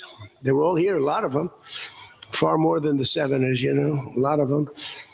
And they put out a statement. I think President Macron, who did a great job, by the way, did a really fan, him and Bridget, they did a great job, but they all put out, they love this deal because they want to see it over. And they love the fact that the hormones, don't forget. We know Putin wasn't there. Bombs. Let's say we went another month, another 2-3 months, maybe weeks, could be another 3 months, could be whatever. What do you have left? Got maybe nothing, but you don't have, the strait will never be open because people that own billion-dollar ships, these ships cost $1 billion. They don't like sailing ships or having their ships participate when you go up the coast and you go through the strait and there are rockets flying over your head. They want to protect their $1 billion investment.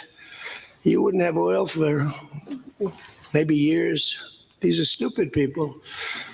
But nobody was tougher than me. Nobody hit Soleimani. You know, when I hit Soleimani, people thought that was the biggest thing to happen in the Middle East for 50 years. That was the biggest event. He was the boss of Iran and respected, but he was a mad genius. He was a genius, the father of the roadside bomb. When you see young men, and in some cases women, mostly men, walking around without legs, without arms, with a face that's been blown to smithereens, it's Soleimani, 95%, 96.2 they say or something, 95%. That was Soleimani did it. Happened to come from Iran, and I blew him up. You remember that? I blew him up in the Valley of Death. He got off his plane, and we followed him. And in all fairness, because they've been wonderful to me, Israel, but they didn't want to do that attack. They were all set the night before the attack. They informed me they didn't want to do it, so I had to make a decision. I made the decision to do it, but it was a joint venture, as we say in the real estate business. That was a joint venture between Israel and us. We studied it for a month. We knew what plane he was going to be on almost a month before. He only traveled on commercial airliners, the big ones with lots of people, because he knew we wouldn't shoot him down. He's very smart. But we knew he was going to be on that plane, followed him, and then Israel informed me that they won't do it. And I had to make a decision. I had some very good generals, and not the ones you see on television, very good. And I want to thank also Pete Hegseth and General Raisin Kane, who's phenomenal. Okay, these guys are phenomenal. They can't be better. But I had some good generals, and I said to them, well, if Israel's not going to do it, we're all prepared. Do we do it? Do you like doing it or not? He said, sure. If you want to do it, we can do it. How well? We'll do it just as well or better. Do it ourselves. We don't need anybody. So we took out Soleimani. One of the biggest events to happen, the Middle East, maybe ever, they say 50 years, they say 100 years. I was with the Prime Minister of Pakistan. He said it's maybe the biggest event that has ever taken place. It's like nobody could believe it. So that's when it started. It didn't start like... A lot of you treasonous bastards in the chat, they will kick your door open in another country, speaking down on the person that runs your country. With $1.7 billion in green cash from banks all over Washington, Maryland, and Virginia. They were stripped of all their cash. They had no cash to do payrolls. It all went into a Boeing 757, a wonderful plane, and they flew it to Iran. And they gave it out to people. They bribed people. They thought they were going to get it done. Then they gave billions and billions of dollars after that. And they got a deal that was a road to a nuclear weapon. I get so angry, I guess. I'm allowed to get angry when I watch the Democrats. They talk about it all the time. We had this deal done. You had a deal that was going to give them legally a nuclear weapon. And if that happened, Israel would have been blown away. And in all fairness to Bibi Netanyahu, who happens to be a good man, gets a little excited sometimes. But he happens to be a very good man. We've had an amazing partnership. He's been an amazing prime minister. We have a little dispute over Lebanon. I say, you can do a little softer touch, Bibi. You don't have to knock down a building every time somebody walks into it that's from Hezbollah. But it's been an amazing partnership. But he will say, we're the big partner, and he's the very small partner, and that's true. So he came to the country, and he begged Barack Hussein Obama, the president, not to do the JCPOA. He said it could be the end of Israel, and it would have been if I didn't come along. Right. And Obama didn't listen to him. Bibi actually went to Congress and pleaded with them. Well, some people saying Obama's deal was way better than this shit. And he got nowhere. And they had this horrible deal that was horrible for Israel, And that's where it stood. And then I came along and I terminated that deal. It had very little time left. You know, it was a short-term deal. You know, with countries, you need hundreds of years. You don't need 8 years and 9 years. This isn't like you're signing a lease on a candy store at the corner. You need hundreds of years. This was a short-term lease. It expired long ago. Had I let it run, it expired. You wouldn't have been around. A lot of people wouldn't have been around. But Israel would have been terminated. I think the whole Middle East would have been terminated. You saw that when everybody was shocked that all these missiles, they were aimed at these different places. Qatar, Saudi Arabia, UAE. Think of it. Bahrain, Kuwait. They got hit. Nobody thought that was, even I didn't think it was going to happen. They didn't think it was going to happen. They were going to take out the entire Middle East, including Israel. And if they had a nuclear weapon, they would have used it within moments after getting it. So I made it very tough for them when I terminated the Barack Hussein Obama catastrophe. JCPOA, one of the worst deals. NAFTA might have been worse, but that was worse economically. This deal was really dangerous, what he did. He gave them everything, including a lot of money, which we don't give them, by the way, just in case you have any question. We'll be giving this out so you can read it and you can see. And it's a memorandum of understanding. If it doesn't get done in 60 days, that's all right. We go back to bombing. You know, I don't want to do that because it's so good. But we might have to, because we're never going to let them have a nuclear weapon. But they've agreed not to, and you'll see that very clearly in the agreement. But then the second phase of that was they were building, or they were enriching material, as they say. I call it nuclear dust. They were enriching material under granite mountains. Granite being, for those not in the construction business, granite being a very strong, the strongest stone. It's not as pretty as marble, but it's much more, it's much stronger. It's a lot stronger. Like the new granite I put on the stairs of the White House going to the Oval Office, the black granite, it's rated 1 million years plus. No marble's rated that. Marble's rated 100 years if it's outside. So these are granite mountains. And the B-2s came along and they hit those air shafts in the dark at 1 o'clock in the morning with no moon. They had a beam going right up everyone. Those guys did a job, and then they were criticized by certain members of the press, like CNN, for possibly not doing that much damage. And it turned out that the damage was far greater. Those mountains collapsed right on top of everything. Nobody's going to get that for a long time unless we want to get it. We'll get it. But we're the only ones that can. And they say China has the equipment to get it, and we have the equipment to get it. And it's actually not valuable. Not a lot of value, but we'd like to get it psychologically, but nobody's touching it. We also have cameras. That's what Space Force is. We have the best, we have the greatest military in the world, by the way. But I'm proud of Space Force because I started it. We have Space Force cameras on every single door, well, there are no doors. They've been pretty well shattered, but every area of that, if somebody walks in and he's got a badge with his name on it, like Mohammed something, which is about a 50-50 guess, Mohammed something. They can tell the name. They can give you a serial number. We can see things you wouldn't believe the quality of the stuff that we have. That's why we've been so successful. That's why our blockade will go down in the annals of history as being unbelievable. Nobody's ever seen a blockade like that. It's like a steel wall.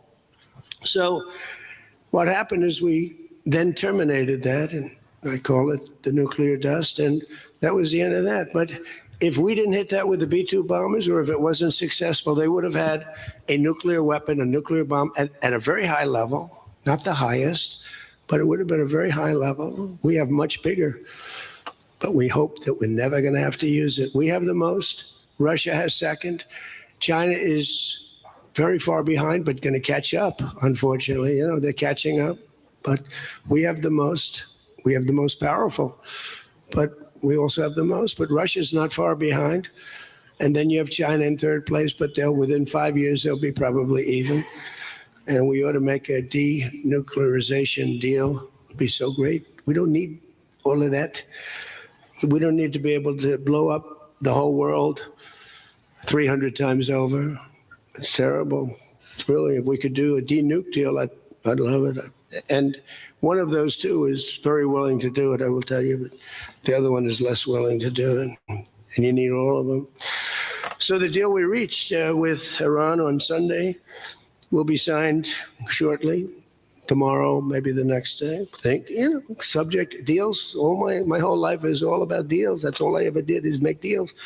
And crazy things happen with deals. I've gone into deals where it's a guarantee. No way it can not be signed. And it doesn't get signed.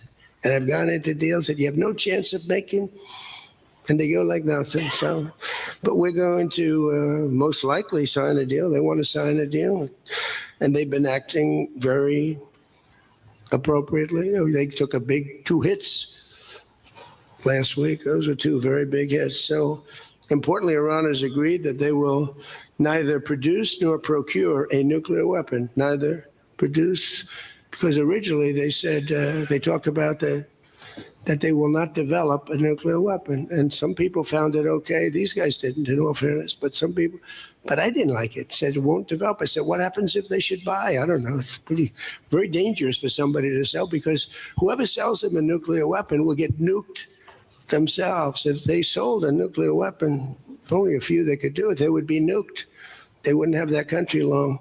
So it's a very dangerous thing for somebody to do. But I wanted it in there. So it's develop, procure, buy, anything.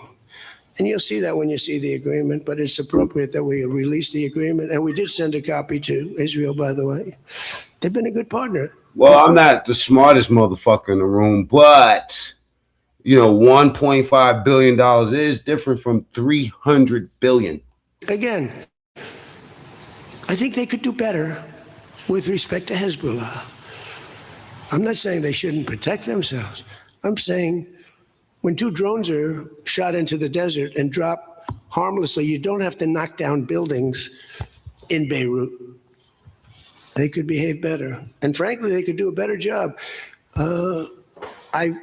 I love them as a partner. They were terrific, but they could do a much better job with Hezbollah. Netanyahu said that he will not stop bombing Yemen. Will disagreement ever get signed? On that, I don't think they're doing well. And I feel very bad for Lebanon. Disagreement doesn't get signed. Lebanon's been, it was we talking about an agreement? Great culture. It was they had the professors, the doctors, the lawyers. It was an incredible culture, maybe the highest in the Middle East for years and years, centuries. You're not a bot. Let me spam the chat with ones, because they're saying that y'all bots and you don't have brains and don't know how to think for yourself. I'd like to let everybody have their own opinion. Everybody knows that I'm big MAGA. You know what I'm saying? But I like to have people have their own opinions, man. Spam the chat with ones if you're a real person, and tell me what city you're in. And for the last 50, 60 years, they have been just trashed. They have been living in hell. So they'll work closely with us. Double tap the screen. Let's get the lights up. To turn over the so-called enriched material that's very deep in the bowels of the earth. Very deep. Nobody can get it. So it's not important that we do it quickly, but we could do it fairly quickly. When we have a chance, we'll do it. But in the meantime, we have cameras on every inch of it. Nobody can do it. And if they do, we'll hit them with Patriots. That's all. Salute North Carolina. North Carolina. New York Knicks. Lansky, salute. And they know that. Technical discussions on the removal of all stockpiles. Well, $150 billion.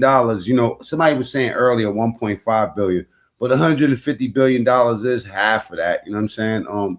And considering the times, yeah, that's about the same amount right now. Of enriched materials will begin immediately. We're going to start that immediately. And unlike Barack Hussein Obama, who sent Iran pallets of cash. Well, Kirk, the deal is a 60-day deal. We can't say that yet. Any relief they receive under this deal, they'll have to get based on merit. And it won't be from us. We don't have to give them anything. But some people may want to invest. Like, what are you going to do? Say you can never, ever invest in a country? I mean, it's pretty tough. I don't mind being tough, but it's pretty crazy. You can invest in a country. You can invest in I moved to Asia to get away from you in peace. Any country you want, but you can't invest there. Well, all right, you fucking trader. Get the fuck up out of there. Go chill in Asia. You know what I'm saying? Don't tell me you're in China. Need investment because not in China. We did $1.5 trillion, maybe $2 trillion worth of damage. So somebody's going to have to help them out. There's no guarantee about helping them out, and could be their neighbors will help them out a little bit. I don't know, but it's a lot of money. Almost nobody has that kind of money. That's the kind of damage that was done. Who's going to put BB in jail, Rodo? We're not investing any money. There was a fake story. There was a fake. I would love that.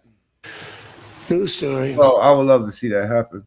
That got a man, a person, a good person. JD made a statement. It was a perfect statement. And they reported it in a very strange way, but that's why it's fake news, I guess. So we don't give them money. We don't give them any of that.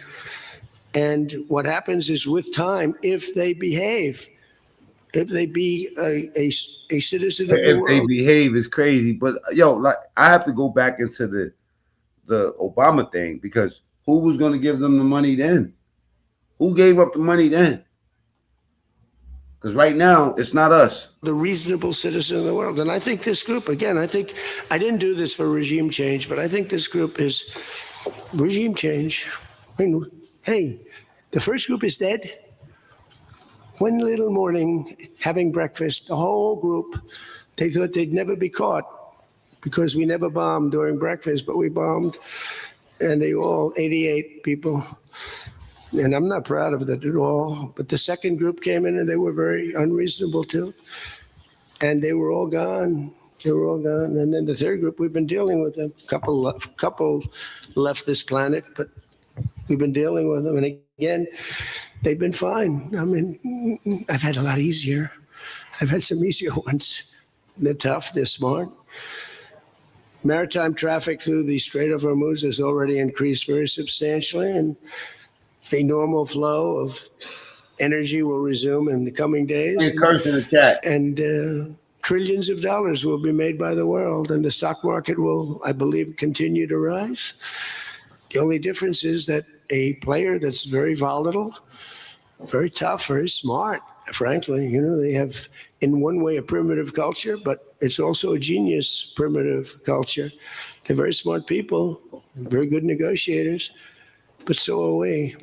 So rather than possibly going into a depression, rather than having your favorite president be Herbert Hoover, I was always the one I didn't want to be.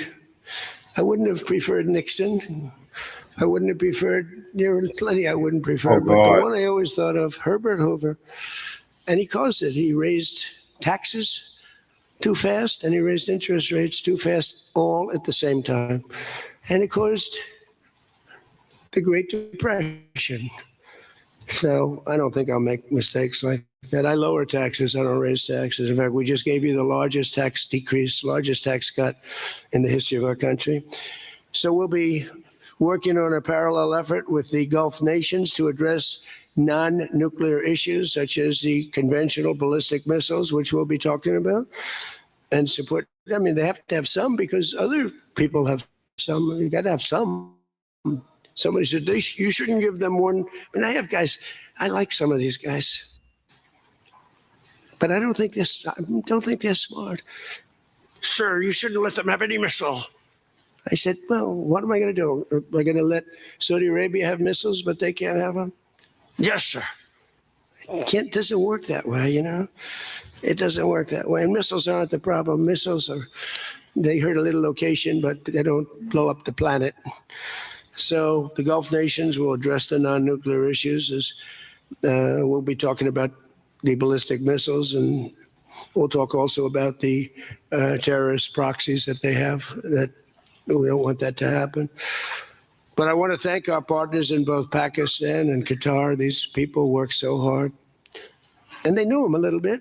In the case of Pakistan, quite well. In the case of Qatar, they were sort of at odds. And, Qatar was great because they had right next door. When I flew from that location to Saudi Arabia, I'd fly for 40 minutes, and I'd fly to UAE for 40 minutes, to great leaders there, by the way. In the case of Saudi Arabia, the father's still alive and he's fantastic, and the son is going to be great. Right. He's going to be great. The Crown Prince. And Mohammed at UAE is an incredible warrior. He was dropping bombs. Last week I said, who the hell's dropping all those bombs? It was UAE. He's a good fighter, Mohammed. But every administration for decades has sought to get Iran to relinquish its nuclear ambitions, but the threat only got bigger. The words got bigger and bigger and stronger and bigger, and nothing ever happened. And the money we giving them got bigger. And Iran got stronger and tougher. If we didn't blow them up the first time and then blow out those weapons, they would have been unstoppable. This should have done what I'm doing and what I did Should have been done years ago. Would have been much easier, much less firepower, but it wasn't. And again, I want to thank all those countries, and I want to thank Israel and Bibi Netanyahu. So obviously the breakthrough would not have been possible without the unprecedented pressure the United States put on the regime over the past year and a half. But again, it started a long time ago. It started with the death of Soleimani. That was a big deal.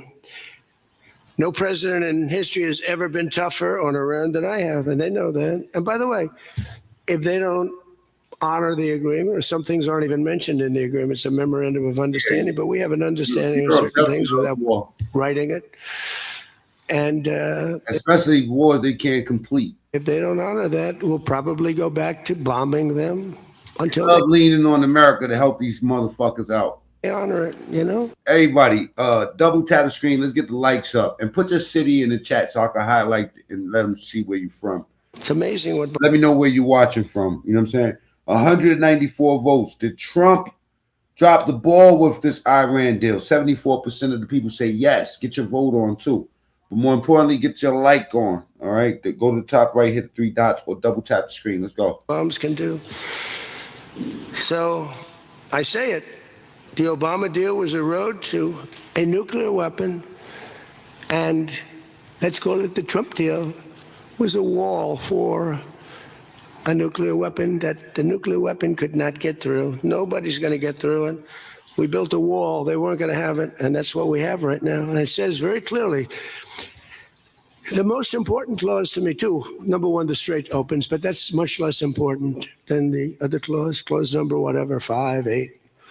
Is a very strong statement that they will never have a nuclear weapon. Watch the profanity in the chat. Be creative with your profanity. Say whatever the fuck you want. Just don't type it out. If you do, we're going to time you out. And it doesn't say they'll have one in 5 years or 10 years or 20 years. Francis, you want to say dumb? Type D-U-M. You want to type shit? S-H-T. Stuff like that. Be creative or get up out of here. With Obama, they were able to enrich very quickly. I can't highlight profanity. That's what I'm trying to tell you. I'm trying to highlight you fools' comments. All right? I can't highlight it if you got full profanity in it, goofy. This agreement now provides Iran with a historic opportunity. If they follow the path of cooperation, will have opened for them. Their country will have a chance to survive. Now think of it. You know, they have 91 million people. People want me to bomb the bridges. Why don't I bomb? I already did. Because, you know, they went back on one of their promises and I bombed their biggest bridge, the equivalent of that was the George Washington Bridge of Iran. But we bombed that bridge. You saw that? Thank you. Trump is a stupid effing not. No.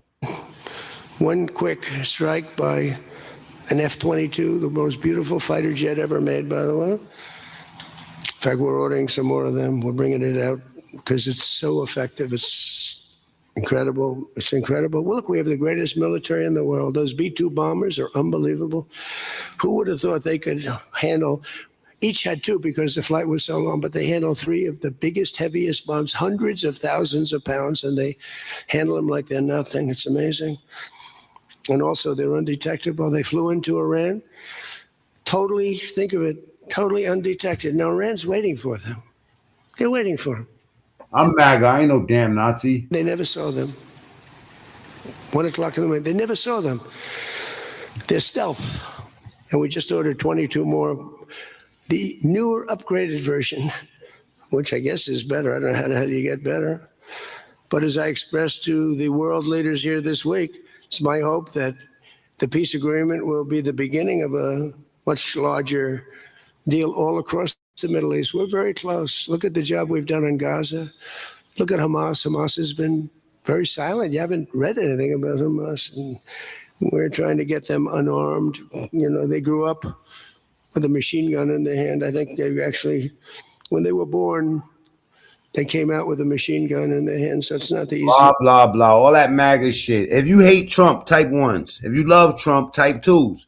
And double tap the screen. Let's get the likes up, man. Let's see how much hatred is really out here for Trump. If you hate Trump, type 1s. If you love Trump, type 2s. I think Trump is doing an excellent fucking job. You know what I'm saying? Outside of this bullshit deal. This thing, but they've they've actually, behaved pretty well, considering this was not the lifestyle that they were taught to have. But including an end to all Iranian aggression, and they're not going to be Iranian aggression, and an end to war and terror in Lebanon. So the Lebanon piece is something we'll have to work on a little bit. It's a very small piece of the puzzle, actually, but it still makes a lot of noise. You hate Trump type ones if you love Trump type twos. Another country, you couldn't say this. You didn't have this much freedom to let somebody know publicly that you don't like your president. They would have dragged your grandkids out of bed. You know what I'm saying? They would have dragged your fucking family by the face, man. They would have went and looked for your teachers from 3rd grade, man.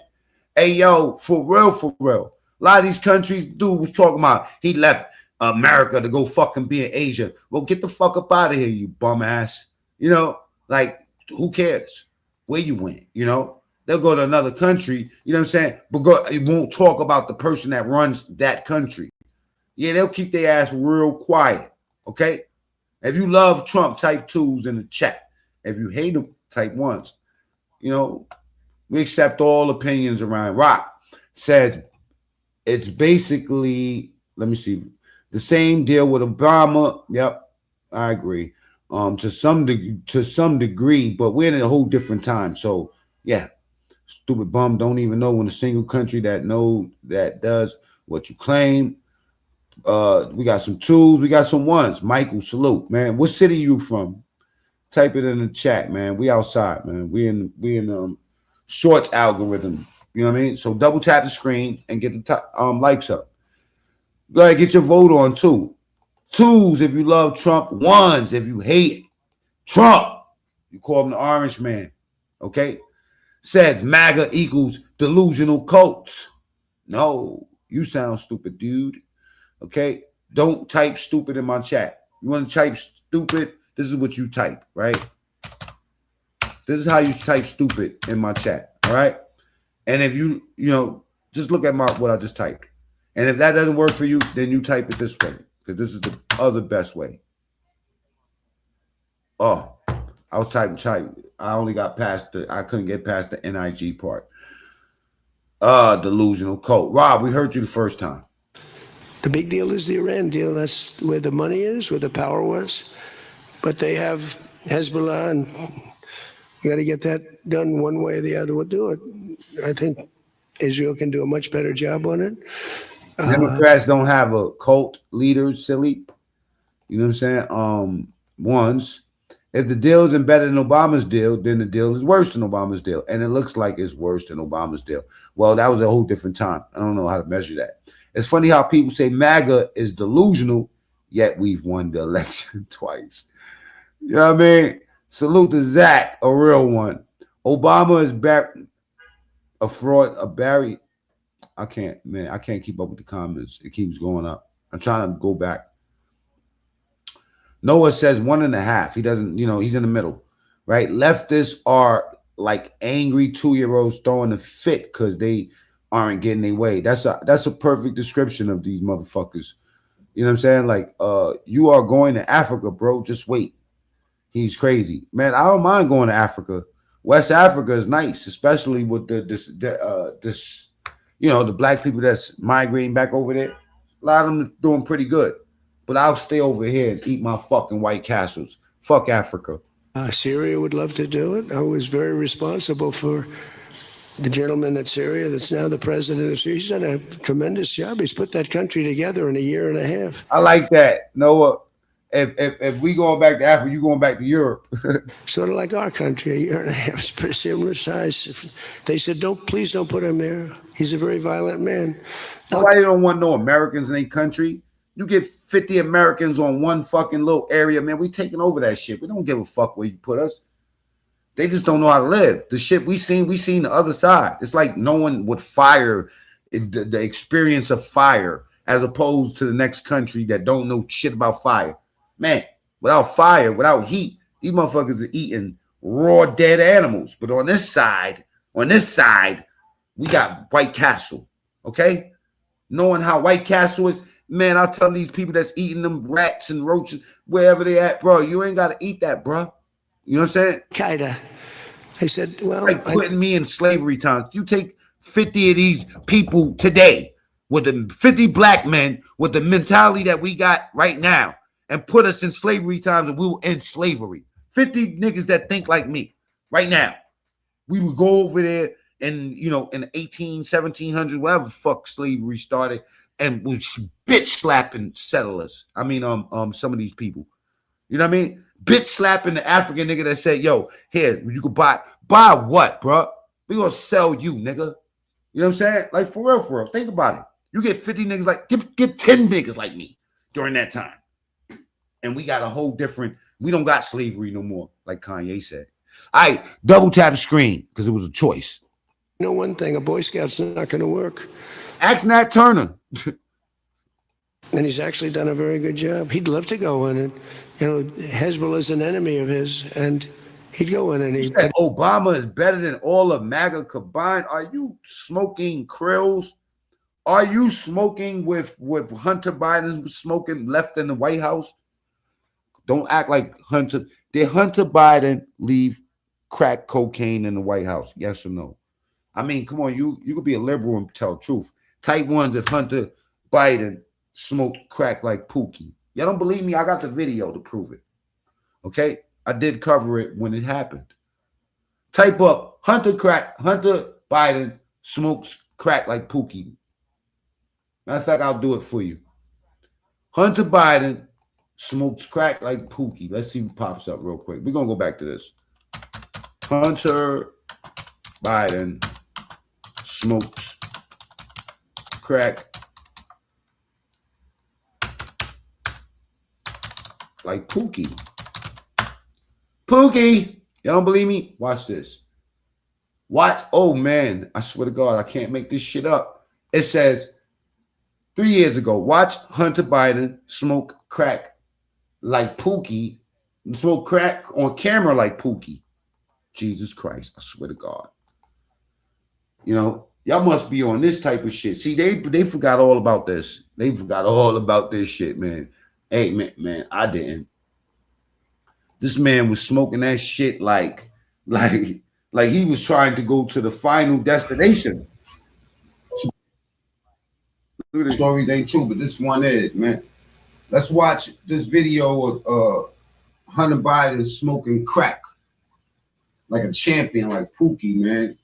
You know what I'm saying? He take it all the way to the head. Pause, man. Your man right here has no problem with smoking some jums. I heard he had that. Now we're talking about Biden's son. He had the crack inside the vials. You know what I mean? All right, for people that just pulled up, I need salute, man. Everybody. Biden's laptop. Hello. You know what I mean? Let's just get right to it, man. We can play it back for people that come later on. But I want to see Joe Biden, son, Hunter Biden, smoke crack. Yeah. But first, let's see him weigh it up. Let's see him weigh it up first. Let's see him weigh it up. Gotta weigh that crack. You already know. He almost eye scaled it. Just to keep it real. You know what I'm saying? Oh, dude, my ignorance is showing. Hey, listen, are you talking about the dude on the screen or are you talking about me? Because I'm the same person that's on the screen. You know, I didn't come out here telling you to come to this channel and try to get knowledge. You came here to be entertained, right? So be entertained. Man, I know we're going to watch Hunter Biden smoke crack like Pookie.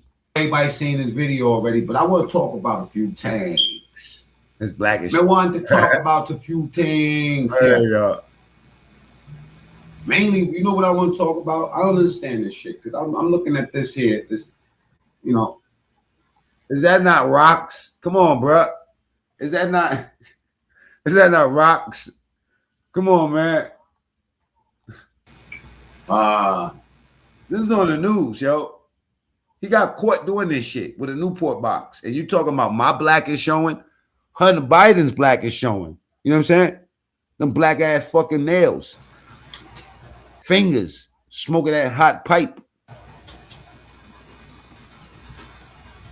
Yo, Rodo, a lot of people would party with Hunter, man. Hunter really, you know what I'm saying? Like he partied. Anytime a motherfucker got a Newport box and a scale, oh man, it's a party. So Jeeper, he went on a mute button. Yeah, Hunter Biden was like, and ate the rest. Look at his face. He had his whole face in the camera, man. This is a major fail. Now watch the part when he jumps in the tub, butt naked. Hold on.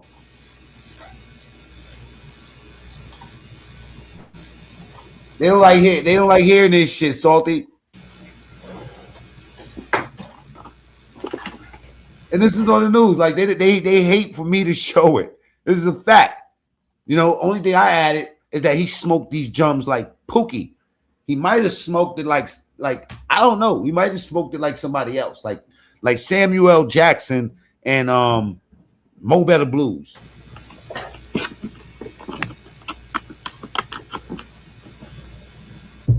Noah, chill. This chill. There you go. What? What? Let me hear what this man talking about. No, I just waited for the bag. It's 2.06. Come on, Venezuela. Don't come in here with that shit, man. Come on, man. You see this man you see how what's happening, bro, in politics? 2. He said it's 2.06. Yo, let's just look at this real quick. And then I'm gonna show you the video where the nigga actually smoking it. Like he filmed himself. What type of Eugene, eat a dick. Shut the fuck up. Hit the like button. President's son bullshit is this, man? Like smoking crack is the wave of the future, man. What the blood clot? I done seen it all, man. I thought they was playing with me when they said it. I was like, man, he ain't actually on camera like smoking jums, man. Stop playing, bro. Just knock it all the way off. You feel me? But then I see this shit.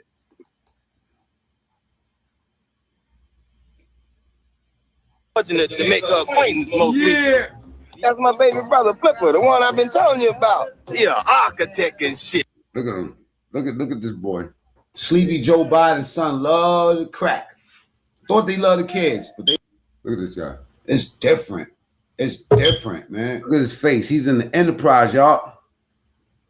Man, oh man. Yeah, but you know what? We did go too far down the rabbit hole. Let me go back to where we supposed to be at, man. I just wanted to see Hunter Biden smoke crack because some of these liberals, they act like they really on jums when they come around here.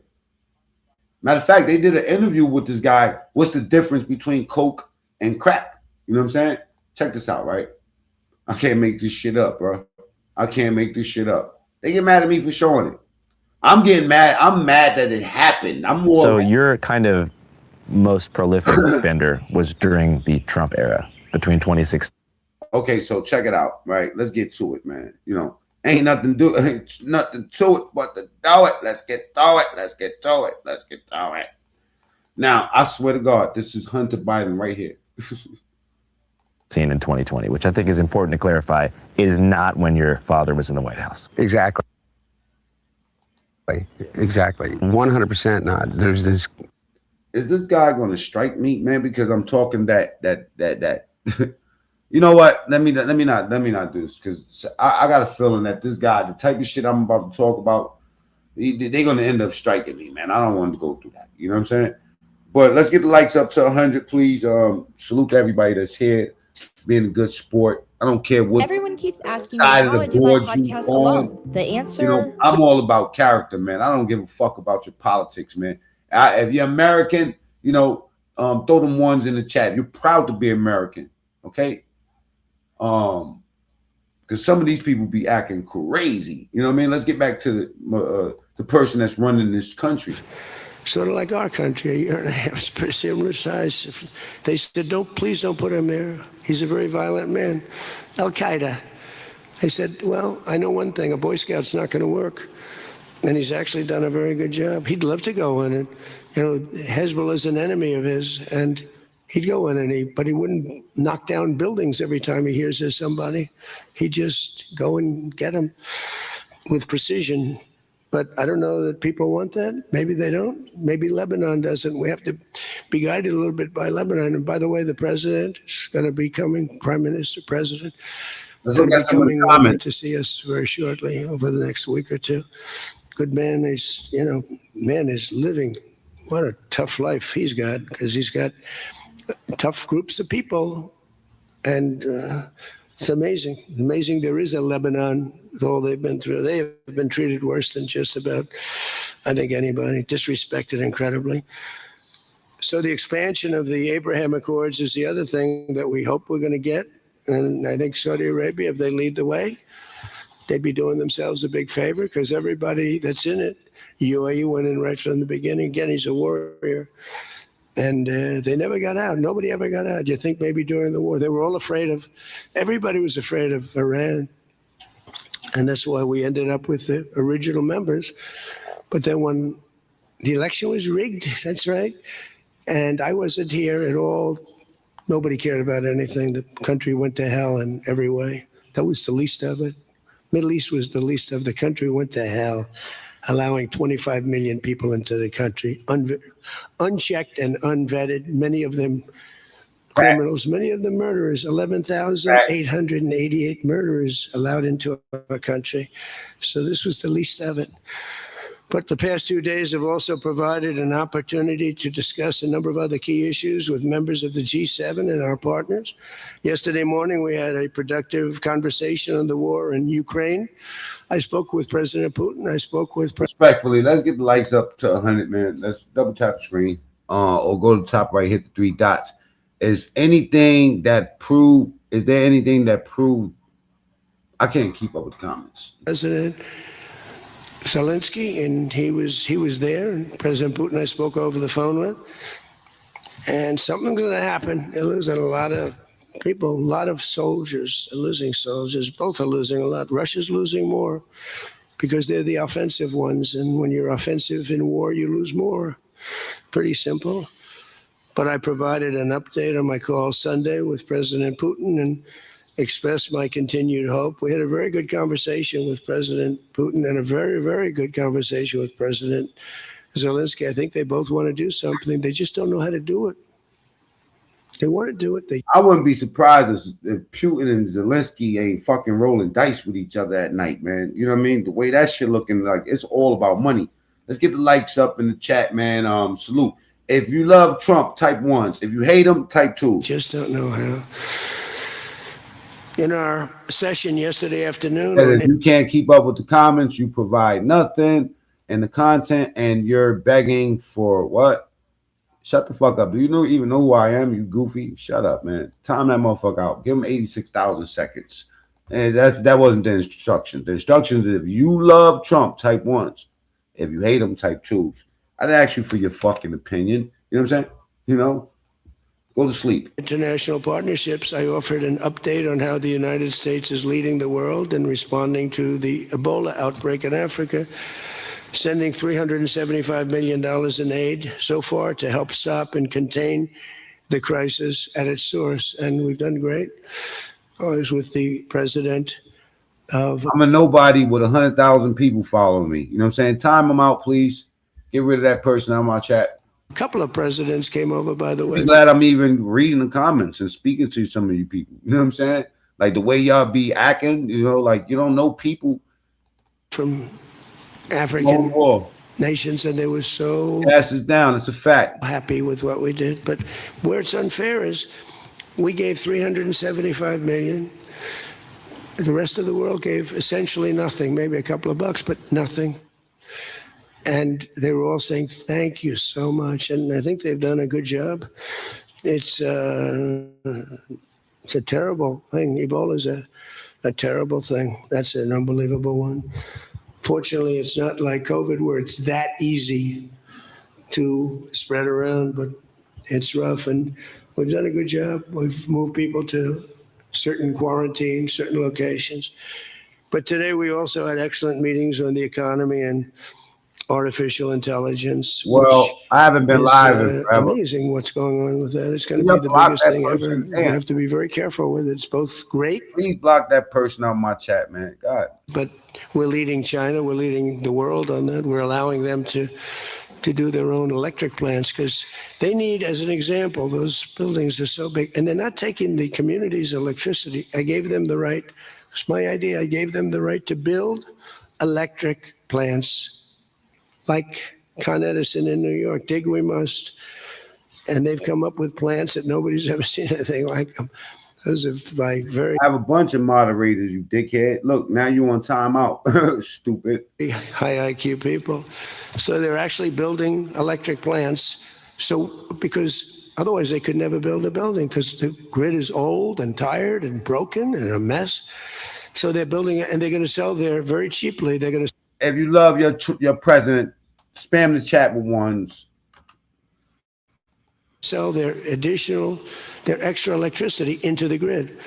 So we take care of a lot of things like California, which doesn't have nearly enough electricity. They don't know what they're doing there. And instead of having blackouts and brownouts, they'll be able not to. We found a great deal of unity here at the G7, and we signed a declaration on illegal immigration, the first time ever for a G7 statement. They did a beautiful statement. We signed other agreements to step up and to really coordinate and spend a lot of time coordinating drug trafficking and the stopping of drug trafficking, which is crazy. It comes through Mexico, comes through the southern border, the little that comes through. They find a way, they put it, they're genius. If they would use that genius for good, they'd be very rich people. They have it in engines. They have it in hubcaps. They have it in areas you wouldn't even believe. They have it in the structures of cars. Most incredible thing. But we've done a great job on it. We have drugs coming through the border are down 61%. Drugs coming through water, the sea, ocean, sea, Gulf, down 97.2%. I mean, Donnie goes down as the best president in American history, obviously. The ones that get hit, just like we hit the Iranian minesweepers and mine droppers, they call them. They dropped. Who would have 28 mine droppers? Who has? Some people don't believe that though, Donnell. 28 mine droppers. They actually had them, but they don't have them anymore. We hit them just like we hit the drug dealers. But drugs are down by water, 97%.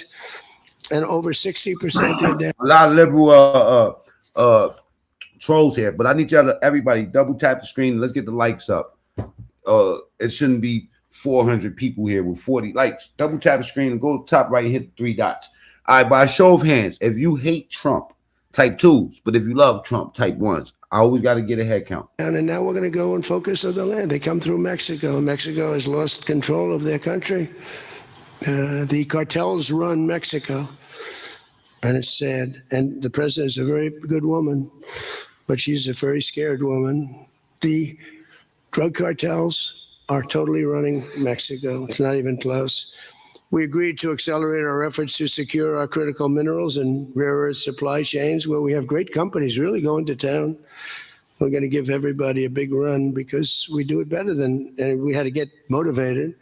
The G7 also agreed that the United States' new approach to international development based on the private sector investment is working at levels that they never thought possible. It's really working.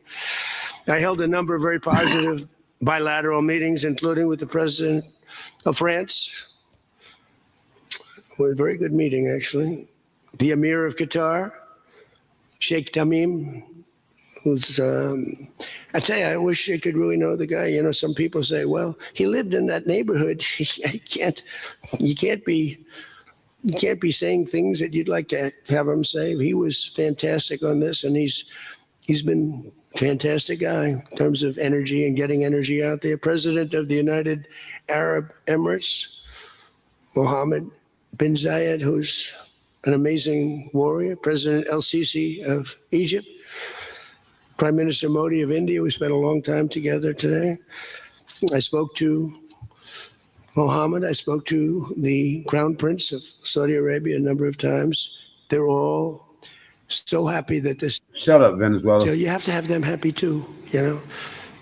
We're using their airports. Not that they could stop us if we didn't want them to, but it'd be nice that I went to get that little sucker. But I missed. I hate missing. But we spoke to we spoke to all of them and many countries all over the world. So every country, I think Israel too. Look, think of what Israel's getting. They're not going to be nuked. It's very simple. I told Bibi, your biggest risk was that they drop a nuclear weapon into the middle of Israel. They'd only need one, and there would be no more Israel. Think of it, baby. You got the best, the most important thing that you were asking for is that. So I think they're happy. Some people are going to be, not him, but there are some people, some writers, some that I thought were friends of mine, but I don't want them as friends anymore because they're either stupid or they're bad people. But we stopped nuclear holocaust, and it stopped too. I mean, there's not going to be any of that.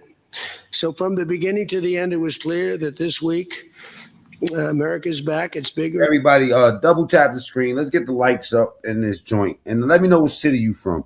We have did Trump drop the ball with the Iran deal? We have almost 400 votes. 70% of the people hate this deal. I mean, I fucking hate it too, man. And I'm whole MAGA, but I just like the numbers. I just can't. They ain't mapped. The numbers ain't numbering. You know what I mean? Like $300 billion to our ops. Like I said earlier, man, I wouldn't give my fucking ops 30 cents. Better and stronger. We're more respected as a country. And it don't matter if it came out of my pocket or my homie's pocket. They shouldn't get it either way. Now I think that that's just any op. I'm not saying Iran in particular, but just the theory of giving your ops $500 billion. The fuck out of here. Never have been, and we were a laughing stock 2 years ago. Excuse me, $300 billion. They would laugh at us. We had a man that should have never been there. You know that. A man that would walk up to a podium once every year, and they'd ask him, "What flavor ice cream do you like?" "I like vanilla." This new America acting like they ain't got no balls. I ain't gonna lie to you. Then he'd try and find the stairs, which he couldn't find most of the time, and he'd leave. This is. We ain't get this country to where it's at by acting like bitch ass motherfuckers and giving everybody everything they asked for. Unfair reporting, and then you said you didn't know about that. You didn't know there was something wrong. We can never let that happen to our country again. To me, the worst. We had the worst inflation ever. We had the worst in prices, and the costs. It's all coming down now because the oil is bringing it down. You're going to see numbers that are going to be amazing. But this evening, I look forward to a very special dinner with President Macron and his fabulous wife at the Palace of Versailles. I sort of like that palace. Has a lot of gold. I want to check it out. It's a beautiful palace, maybe the most beautiful of all. I hope you're going to get to see it. The ones that are traveling with me, I hope you're going to get to see it because it's amazing. But they asked me if I'd stay a little bit longer and go to Paris. So I'll get home a little bit later, but it'll be a nice dinner. But I'm interested to see it. I mean, that's the ultimate. I'm in Ohio. It's the ultimate of its type. Louis XIV. Celebrating the 250th anniversary of America's founding and America's oldest alliance. And we're celebrating that a little bit tonight. They'll have the biggest people in Europe at the dinner. And those people love our country. And hopefully Europe's going to find its way. Europe is having a lot of hard times. They're doing some things very badly on energy and on immigration. They're doing things very badly. And we'll be talking about that tonight. So with that all said, if you want to ask us any questions, feel free to ask the people behind me. Yeah? Peter? Bonjour. You've been clear, President Trump, the United States is not going to directly pay Iran, but the U.S. is going to let the Iranians start making billions of dollars, selling oil, accessing this reconstruction fund. Only if they're doing things right. Peter, only if we're not doing anything. We're not putting up money. Only if they're doing things right. If they're doing things right, if people want to invest, they can invest. But they had this $300 million fund. It's only $300 billion fund. It's only if they're doing things right. Remember this also. When you talk about billions of dollars, they've had much more than $1 trillion worth of damage done. They got a long way. They'll be 15 to 20 years. They say Trump is a gangster, but I mean, I hate referring to movies and shit. Remember that movie Gangs in New York? They always gangsters starting this fucking country up. You had to be a gangster. You a politician, you a fucking gangster. Just look at Jasmine Crockett. Rebuild what they have right now. So they have to behave themselves. If they're not behaving, they get hit again. You know, they'll be hit again because we can. 582 people in the building. Excuse me, 597 people in the building. Double tap the screen. Let's get the likes up. You know what I'm saying? If you're on a Trump train still, type ones in the chat. You know, I think that he's done a wonderful job. Y'all panicking and y'all forgot how to be Americans. A lot of you motherfuckers is traitors. Do it very easily. It's going to take a long way for them to build back their anti-aircraft stuff. It's going to take, and you know, the other thing I want to thank China, President Xi. I was with him, and he stayed neutral, totally neutral, and I appreciate it. And I would want to thank Vladimir Putin. He was very neutral. They could have made it much more difficult for us. And I want to say it. You know, somebody would say, "Oh, that's terrible. He's thinking President Xi of China." Well, let me tell you, I had a long talk with him. You know, they have shoulder weapons to knock down airplanes. That it's not like the real deal, but they're accurate. They're fairly accurate. I said, I would really appreciate you're not giving or selling any of that stuff to Iran. And you know what? For the most part, he didn't. So I just want to thank them because they made it a lot better. Can you explain, though, what the difference is between giving Iran U.S. dollars and unfreezing U.S. dollars for Well, the unfreezing is an easy one to answer. We have taken a lot of their money, and we have their money. We have taken their money. It's not our money. It's their money, and we froze it. At a certain point in time, I guess we're going to have to give it back. You know, if we didn't give it back, nobody would ever invest in the dollar again. If you took their money, because I thought about it, you know, I'm not the most perfect person. I said to Scott, why do we keep their money? What the hell are we giving it back to them? But, you know, people from lots of nations, some nations we don't agree with, they have their money. The dollar's become very strong under me.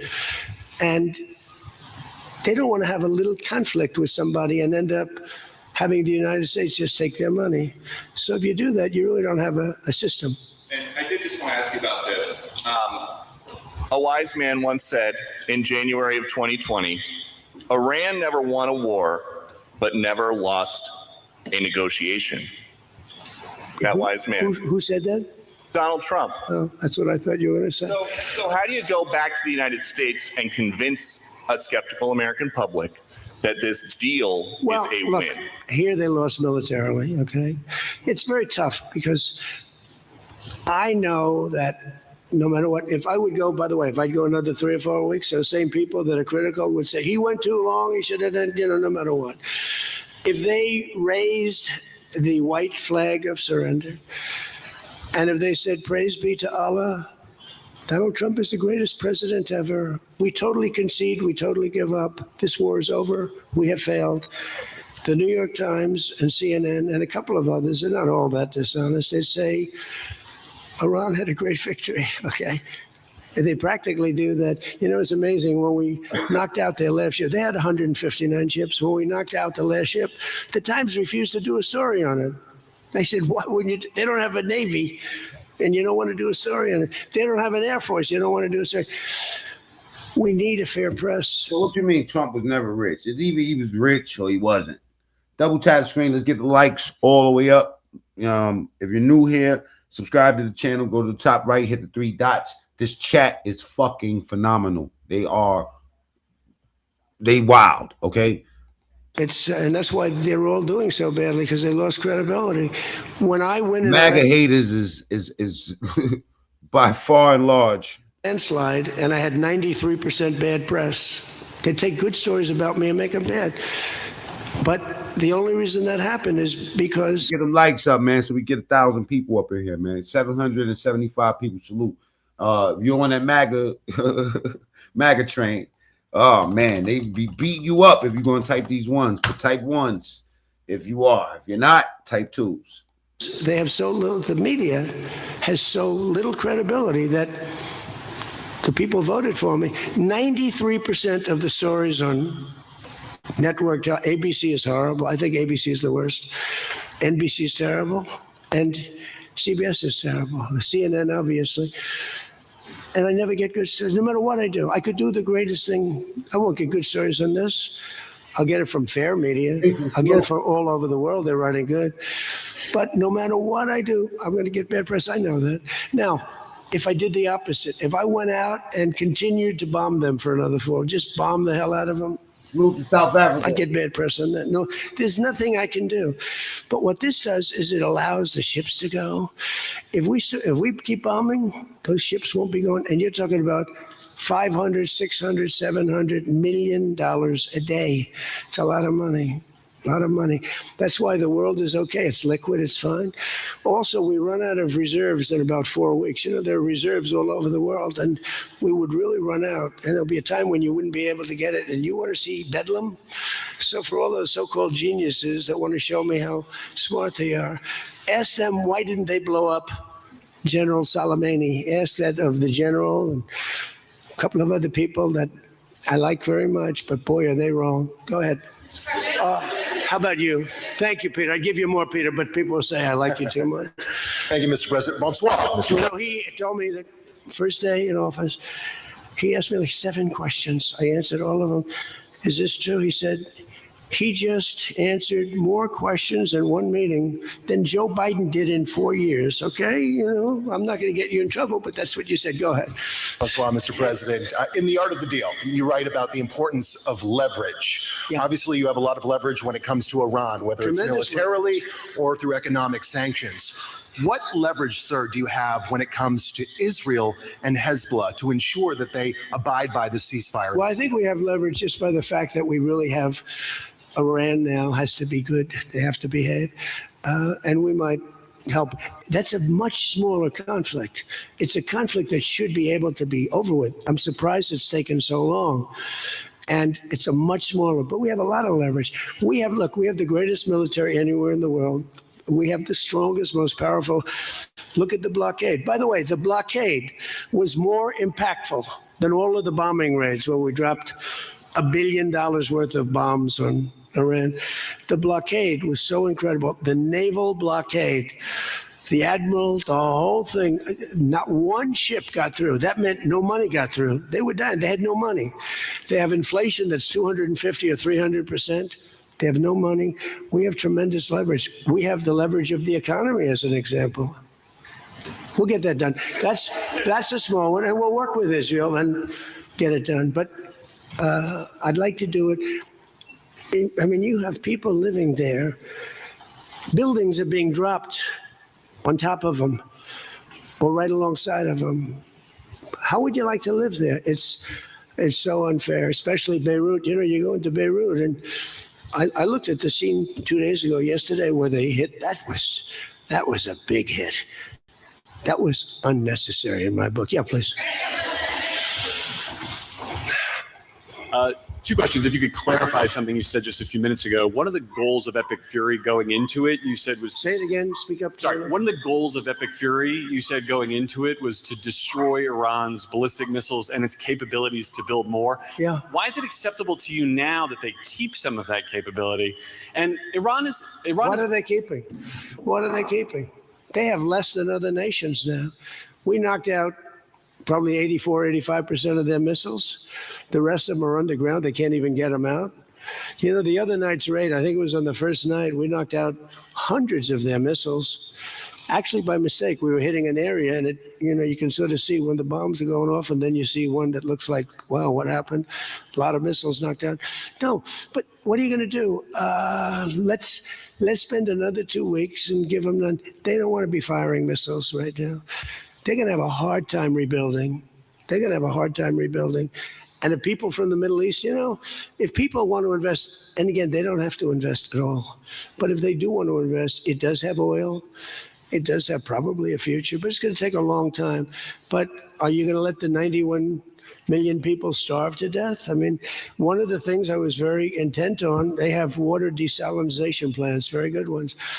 I could have knocked them out in 5 minutes, just like I knocked out Cargill, and I knocked out everything but the oil. I said 25, it was so complete. The only thing there is the pipes coming with the oil, because I didn't want to ruin the world market, because they do a lot of money. But I didn't want to do that. No, it would have been so easy. It would have been easier, and I would have satisfied a group of 10% of the people, but it would have been the wrong thing to do, and it could have caused an international depression. Iran's position, Maybe not. Iran's position has always been that their nuclear program was for civilian purposes. If they come back after the signing of this and say they want to continue to have a civilian nuclear program, is that acceptable to you? Well, I've said to them always, I say, look, you have probably the third largest oil reserves in the world. What the hell do you need nuclear for? You need nuclear for some electricity. So I've always felt that way. So we've been pretty tough on that. You know, it is a little hard, though, when you say that somebody wants it, other people have it, other adjoining states have it, and you're not letting them have it for purposes of electricity and things like that. It's always a little tough. You have to use a little common sense, please. New York Times, please. Thank you, Mr. President, for the question. Now that you're approaching a new phase in this conflict with Iran, can you now say whether you will hold anyone in your administration accountable for the strike on a school that killed more than 100 children on the first day of the war? No, if it was a fault, and as you know, that's under investigation. It's such a strange question to be asked at this state, because you're talking about a long time ago, but nobody did that on purpose. Trolling you, bro. I guess you'd have to say about them, what about the thousands of soldiers that they blew up when they opened their car door? What about the thousands of people that were killed by Iran? No, mistakes are made. The war is nasty. But I know it's under investigation, and I could have a report for you tomorrow. Or I would ask Pete Hegseth that question, because they have it under investigation. Please. Mr. President, you've been saying all week that this deal permanently prevents Iran from getting a nuclear weapon, but the drafts of the deal that have been floating around barely mention Iran's nuclear program. So can you explain how exactly the deal achieves that goal? So when I say permanently, it should be permanently. But if it's not permanently, we will part where he went bad at. bomb them. They will be bombed, just like I bombed them on Wednesday night and Tuesday night, and was going to bomb them on Thursday night at a level that was 3 times greater, and they knew that. I will bomb them. Now, that's with me as president. If you have... All right, if you're not subscribed, go to the top right, hit the 3 dots, and subscribe, man. Watch your profanity in the chat. Get as nasty as you want. I don't care. Just don't curse.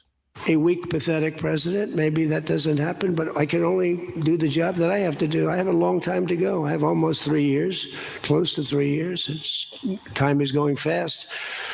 But our country's become we're the most respected country in the world. Those leaders today, they said, we used to laugh at you. 2 years ago, the same guys, they'd laugh at the country. And now they say, you're the most respected country anywhere in the world. Militarily, even military. Take a look at what happened look at what happened in so many different locations. Afghanistan, that horrible retreat that these people made, leaving equipment behind. They weren't under any pressure. You take your time. You can get out. I was going to get out. We were going to get out with dignity and pride, take 100% of the equipment. I was even taking the tents down.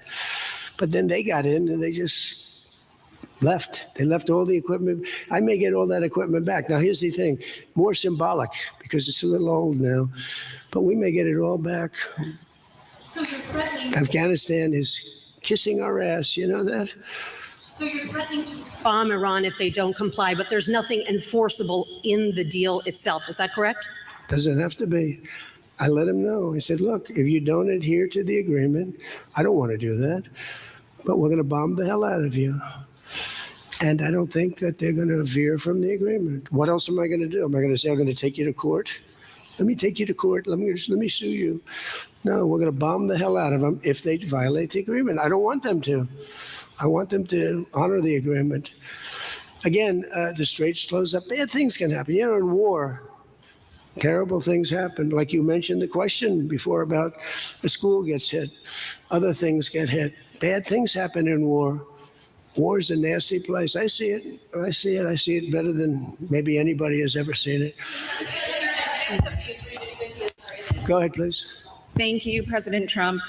Oil prices are now plummeting. How do you see this agreement further affecting energy prices in the U.S. and the U.S. economy in the long term? And secondly, Mr. President, how do you think Vice President J.D. Vance did on The View yesterday? Well, first of all, thank you for the word plummeting, because that's what's happening. Oil prices are plummeting. And that means oil prices are going to come down. You know, if you make donuts, you have a heating, you have a stove, and you have to buy the heat. You need the gas or the electricity or whatever you're using. And when oil prices come down, oil is the biggest thing. Oil is, you get oil prices coming down, and they're going to come down. And we're hitting into threes now for gasoline, and that'll come down a lot lower. Damn, was that question loaded as fuck or not? So I was in Iowa just before this started, and I was saying to myself, I can't believe we're doing so well, but I have to go, and we have to put out this fire in Iran because I don't want them using a nuclear weapon. They would have used a nuclear weapon. 100% they would have used it. The only question is, was it going to be that day or that week? They would have used a nuclear weapon. They were on the way, and I said, we're going to have to put out the fire.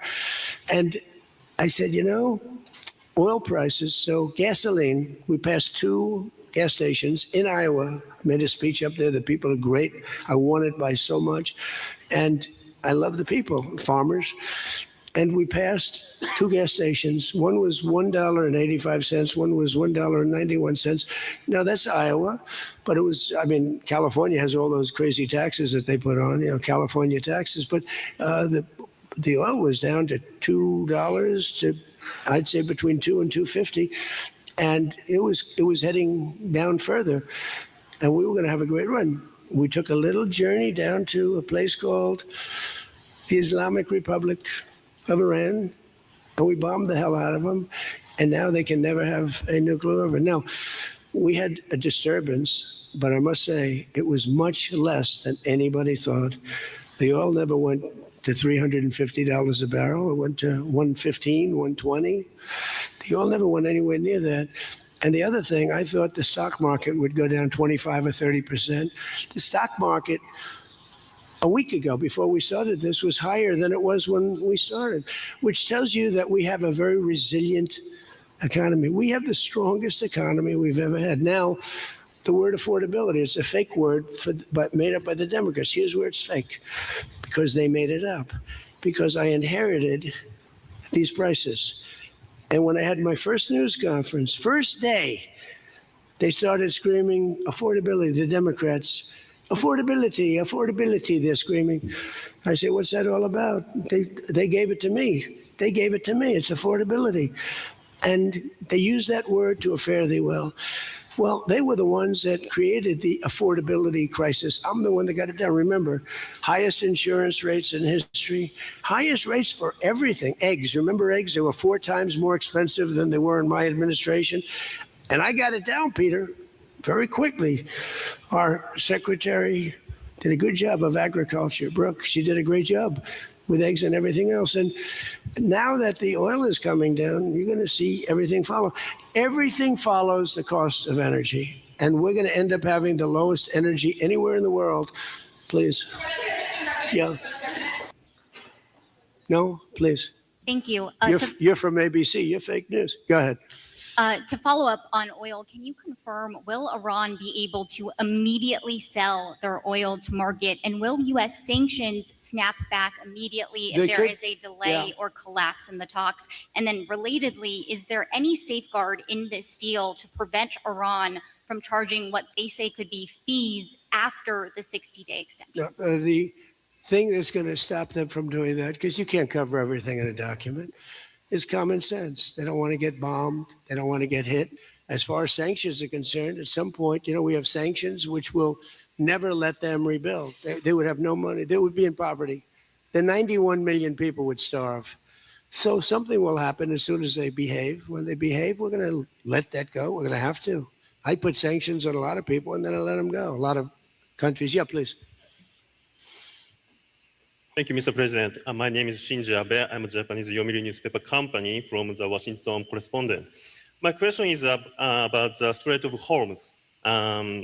Did you ask other G7 nations to send military force? And what specifically are you asking of Japan? Or where are you from? I'm from Japan. From where? Japan. And is I just left your prime minister. Japan's doing very well. She's my biggest fan, I have to tell you. She thinks I did a great job. You have to call her and ask her. She's doing a very good job, by the way. Go ahead. And military support is no longer necessary. Yeah, but what do you want to know? Go ahead, just tell me. What do you want to know? Okay, my question is, did you ask other G7 nations to send military force? And what specifically are you asking of Japan? To send the Air Force? For what?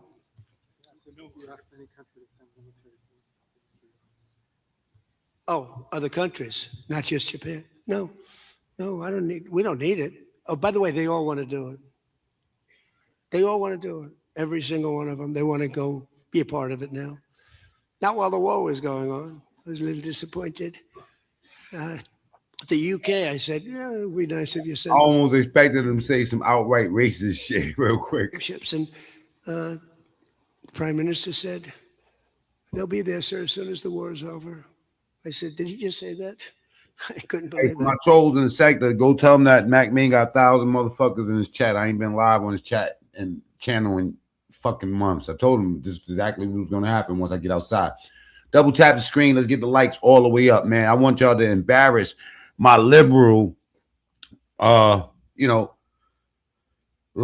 lunatics. Let's just call it that. Let's call it that. If you on that Trump train, type ones in the chat. Actually, Japan has offered to get involved, but I mean, I'll be honest, Japan was not willing to get involved during the war. Super chat works too. Go ahead and subscribe to the channel. Go to the top right, hit 3 dots.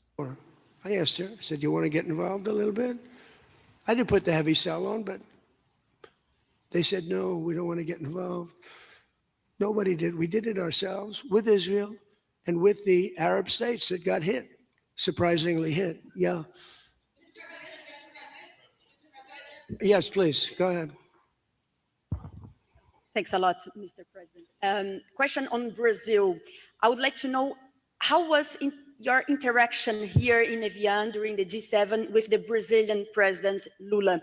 Did you talk about the new U.S. tariffs on Brazil? Did you talk about the U.S. designation of criminal gangs as terrorists? We did. How was it? I spent a lot of time with him, actually, and it's become a little rough country, right? Politically, it's been a little dangerous politically. You're talking about Brazil, yeah? It's been messy. I hear they arrested somebody that's running for office today. I found that out after we left. I just said goodbye to him, and I heard that they arrested the Bolsonaro Jr. He was doing well in the polls, and they arrested him because he made a statement in Texas. They arrested him, or they want to arrest him. They have something out for his arrest. No, they play pretty tough. But nobody plays tougher than the United States. Look, our elections are totally rigged. We have rigged elections. Please, in the back. Yes, sir. Go ahead. Thank you so much, President. Thank you. Sumu Sakamoto, the Asahi Shimbun. For G7, the concept of the rule of law has long been considered the core principle. During this summit, any of the leaders expressed any concerns on the possible violation of international law on the attack on Iran? No, actually the opposite. They felt they were very dangerous. They were very relieved because they could get hit too. They were very relieved. No, we never discussed that. No, it'd be the opposite. They broke the law. They killed thousands of people. They killed thousands of our soldiers and hundreds of thousands of people. Yeah, please, go ahead. Go ahead.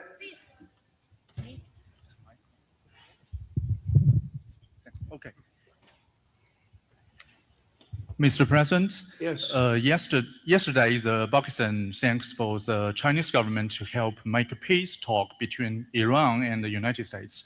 So what do you think about the China's work to get the United States and Iran sitting down to talk and make the deal? And the second question is... Okay, let me answer the question. Okay. So I think China's been terrific. I told you that before. They could have been bad. They could have sent in to try and block or break the blockade. They could have sent in an oil ship with 6 destroyers alongside of it on each side. They didn't do that. President Xi helped me. He tried to help, and I think he probably helped get it solved. You know, they get 50% of their oil from that location. So that wasn't that easy. President Xi was fantastic. He tried to help me solve it. And he didn't give any big weaponry. I guess we'll find something somewhere along the line, but he didn't give any big weaponry. I can tell you that. No, I think China I couldn't ask for much more. Again, they were impacted because they get more than 50% of their oil from the Hormuz Strait. And 800 votes, almost 800 votes. And most of the people say that they're not happy with this deal. And no, I thought they were fantastic. Okay, how about one more question right here? Go ahead, please. The latest YouGov Economist poll shows that Democrats have lost a 5-point edge on the generic congressional ballot. They just have now just a 2-point lead since February. Do you think that they're losing momentum? Well, I see the Republicans in generics. You know, generics are very important. I don't know how accurate, because I see a lot of bad polls. The polls are very dishonest, just like a lot of reporters, like these people over here, are very dishonest. CNN, ABC, it's a whole group of them over there. They're really dishonest people. But, you know, and really networks are very dishonest. And they have to straighten themselves out, or they're not going to be very successful, because people don't believe them anymore. But no, the generics are very interesting because the Republicans are coming up strong even before this. You know why? They're seeing all these lunatics. People in the chat, just in case, if you think that just your chat is being seen on YouTube, it's not. I can see when you use profanity, but they don't show it on YouTube. You have to abbreviate your curse words, all right? And they'll show everything. I'll even highlight it. Like the guy in Maine with the swastika. You know, for 10 years they've been calling me a Nazi. And now they have a Nazi running. He's got a tattoo on him. I've been denying it for 10 years. They know it's not so, but they've been calling. I don't think they can call it to me anymore. You know, one more? One more? Go ahead, Peter. Let me finish with Peter, because he's been better to me than he's been to Biden. Thank you, President Trump. I have a question about this weekend. Why not stick around for the signing ceremony with this Iran peace deal? I might. You might? Yeah, I might. But I'd rather, this is a memorandum of understanding. It's very important, but it might not be the kind of a document that I should be signing. There's some element to this where you send the vice president. If it works out, great. You'll look like a genius for sending him. And if it doesn't work out, it's the vice president's fault. Like that idea, sure. Well, this way, if it works out, I'm going to take the credit. If it doesn't work out, I'm blaming JD. You better be careful, JD. He's going to turn his plane around and get the hell out of here. Yeah, I like that idea. I think it's a good idea. Thank you very much, everybody. Thank you. Now, we got some people that's saying that this deal is worse than okay. You know what? Before we go there, I want to 1 second, people. People are really mad about this shit. You know what I'm saying? Now, the liberals, I'm not gonna lie. The liberals they've been fucked up. They've been kind of like weird and wild. You know, they want to change boys to girls and all this other weird shit back, you know. And we're not going to kick that dead horse. I'm just trying to point out the fact that these motherfuckers is weird as shit. But look at this. U.S. Attorney.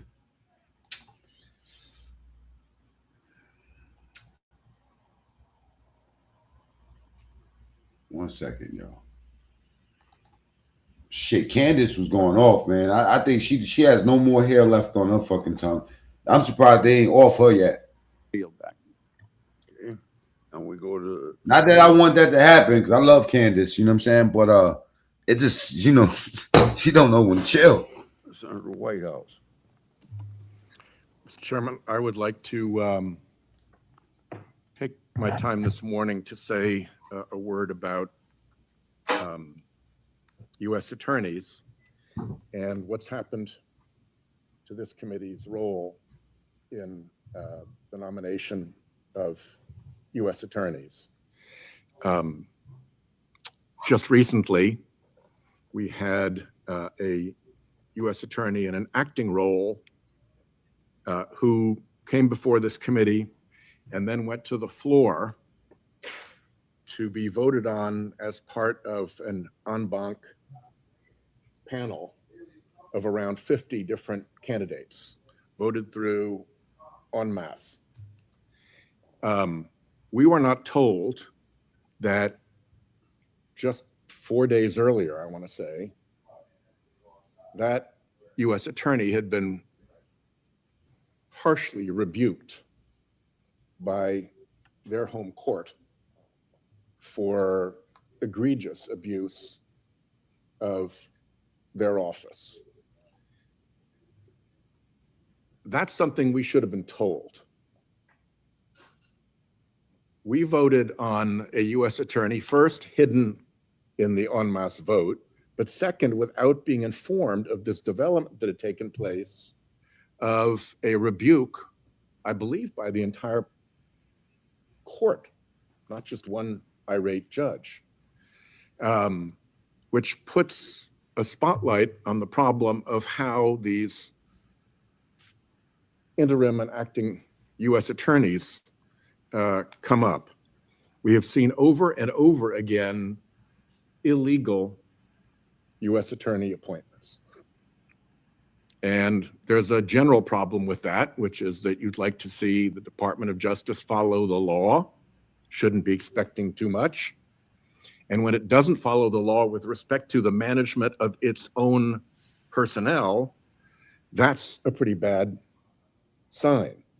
And it is happening over and over and over again. And one of the prices that is paid when these illegal U.S. attorney appointments are made is that this committee loses its ability to have any oversight over their installation in that office. Our blue slips no longer matter. They don't get a proper hearing. They just get sent in under a variety of specious legal theories. And if this were done by a Democrat administration, I would think there'd be heads exploding the whole way down the panel. But we're absolutely silent about that. Now we have the U.S. attorney in Nevada, an article about her. I'd like to ask unanimous consent that we put that article into the record. Without objection, so ordered. A prosecutor who pushed to launch investigations at the behest of former clients and friends while bypassing Justice Department. This is a witch hunt, for real. Department orders recusing her from cases. She opened a probe targeting her past political foe, one of many circumstances in which she leveraged her role to advance personal interests. She frequently sought status updates on cases despite recusals that barred her involvement. She just, by the way, has publicly accused both of her home state senators of public corruption with no evidence for that.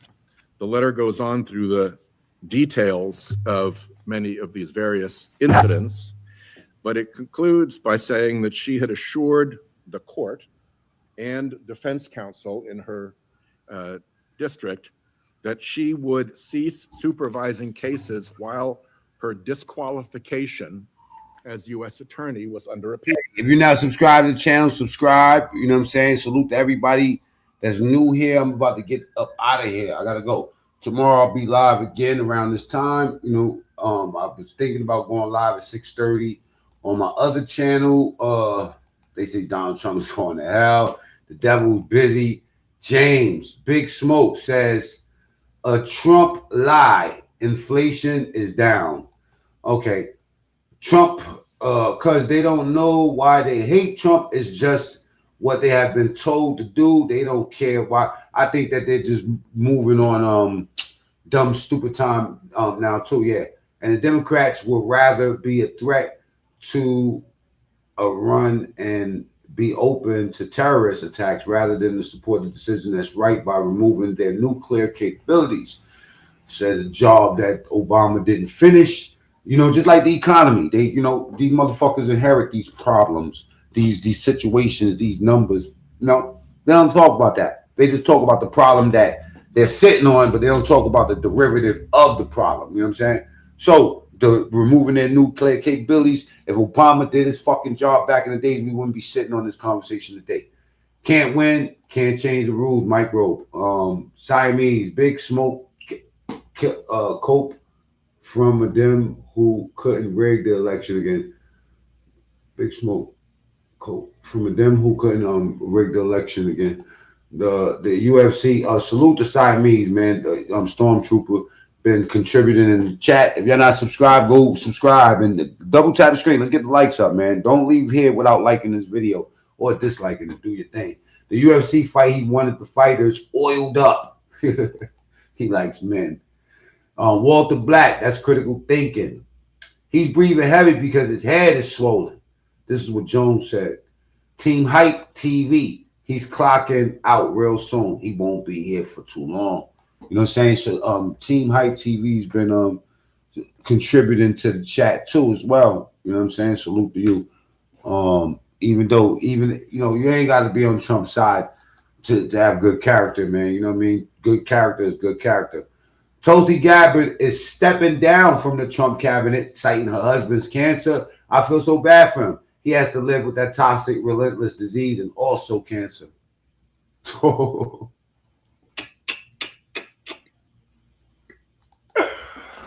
Y'all terrible. Y'all fucking terrible. Subscribe to the channel, man.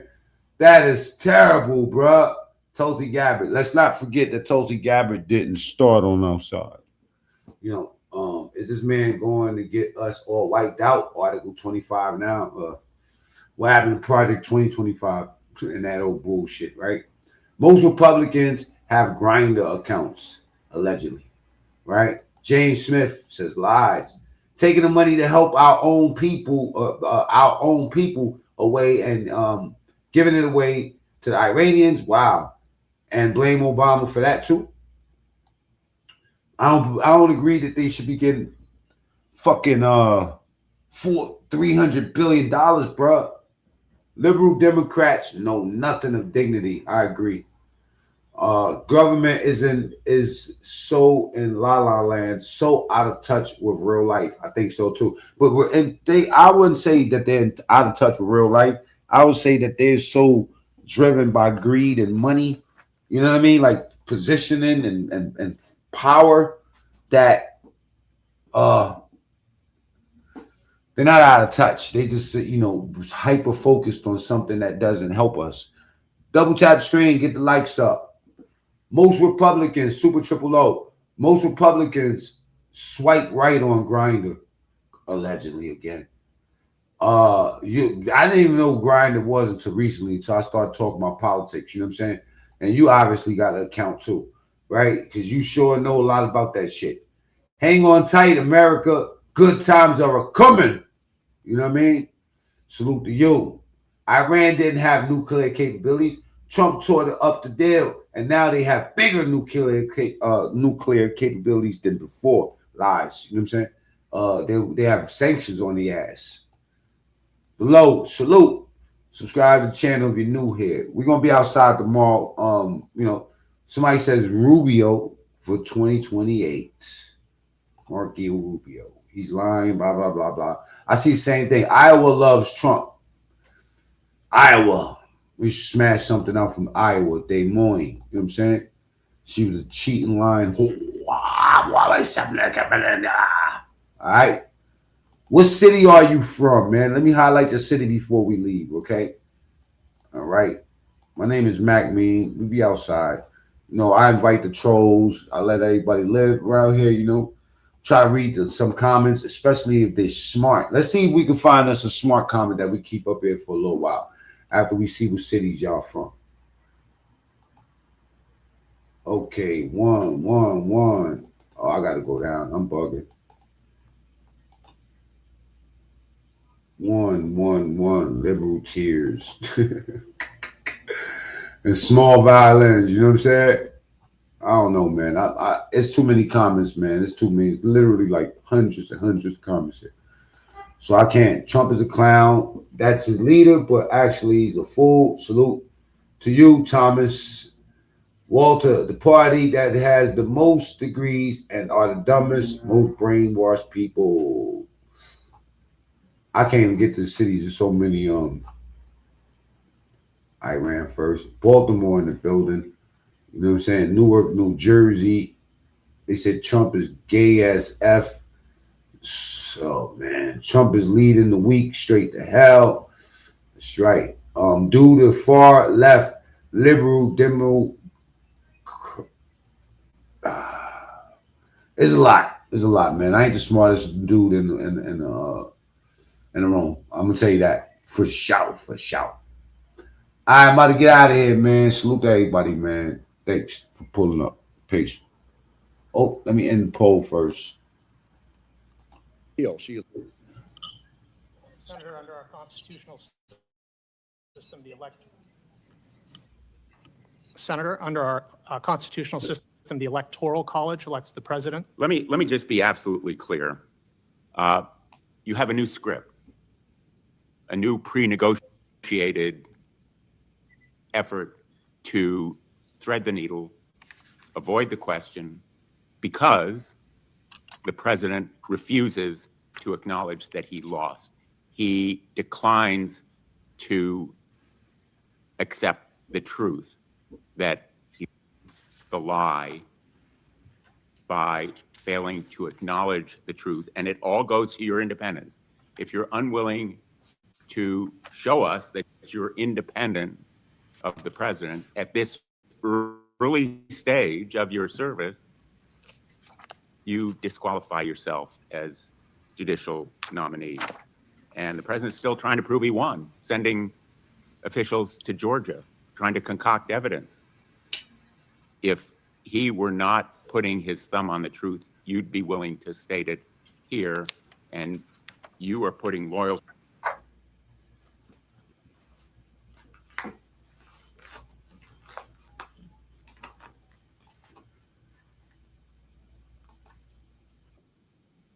to him above the. Did you lose a lot of money?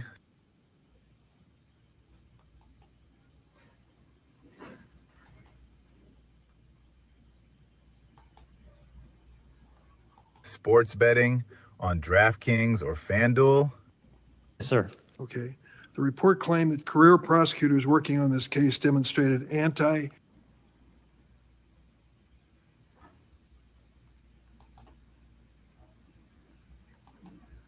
Hold on. Here we go. Christian bias in prosecuting defendants who blocked access to a reproductive health care clinic in Michigan.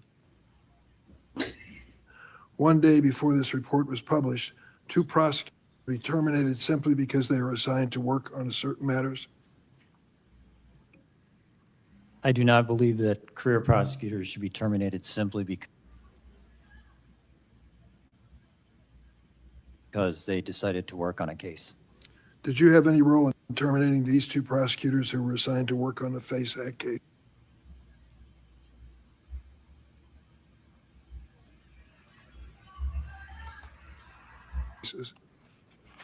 No, Senator, I had no role whatsoever.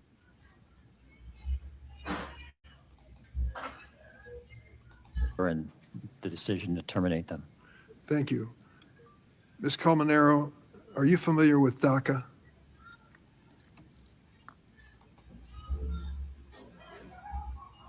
Yes, Senator.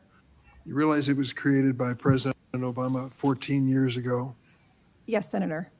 and more than 800,000 individuals have taken advantage of that program.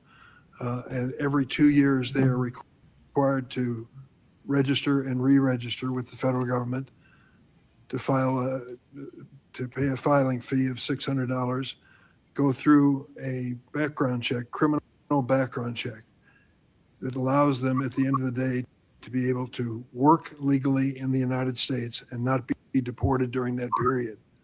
If they commit a crime between registration periods, they can lose all DACA protection. Are you familiar with that? Okay, my stream is messing up. I'm out of here, man. Salute, y'all. Let me end this poll. Generally, to the extent there was an appellate court decision that was applicable to the case in front of me, as a lower court judge, I would be duty bound to apply that precedent. Ms. Mitchell, I want to ask you a question about the Voting Rights Act. Everybody, do me a favor before we leave out of here. Go ahead and hit the like button. Let's get the like up to 200 or so. Well, I don't know how many likes is up there. You know what I mean? But let's double tap the screen before we leave. All right, peace.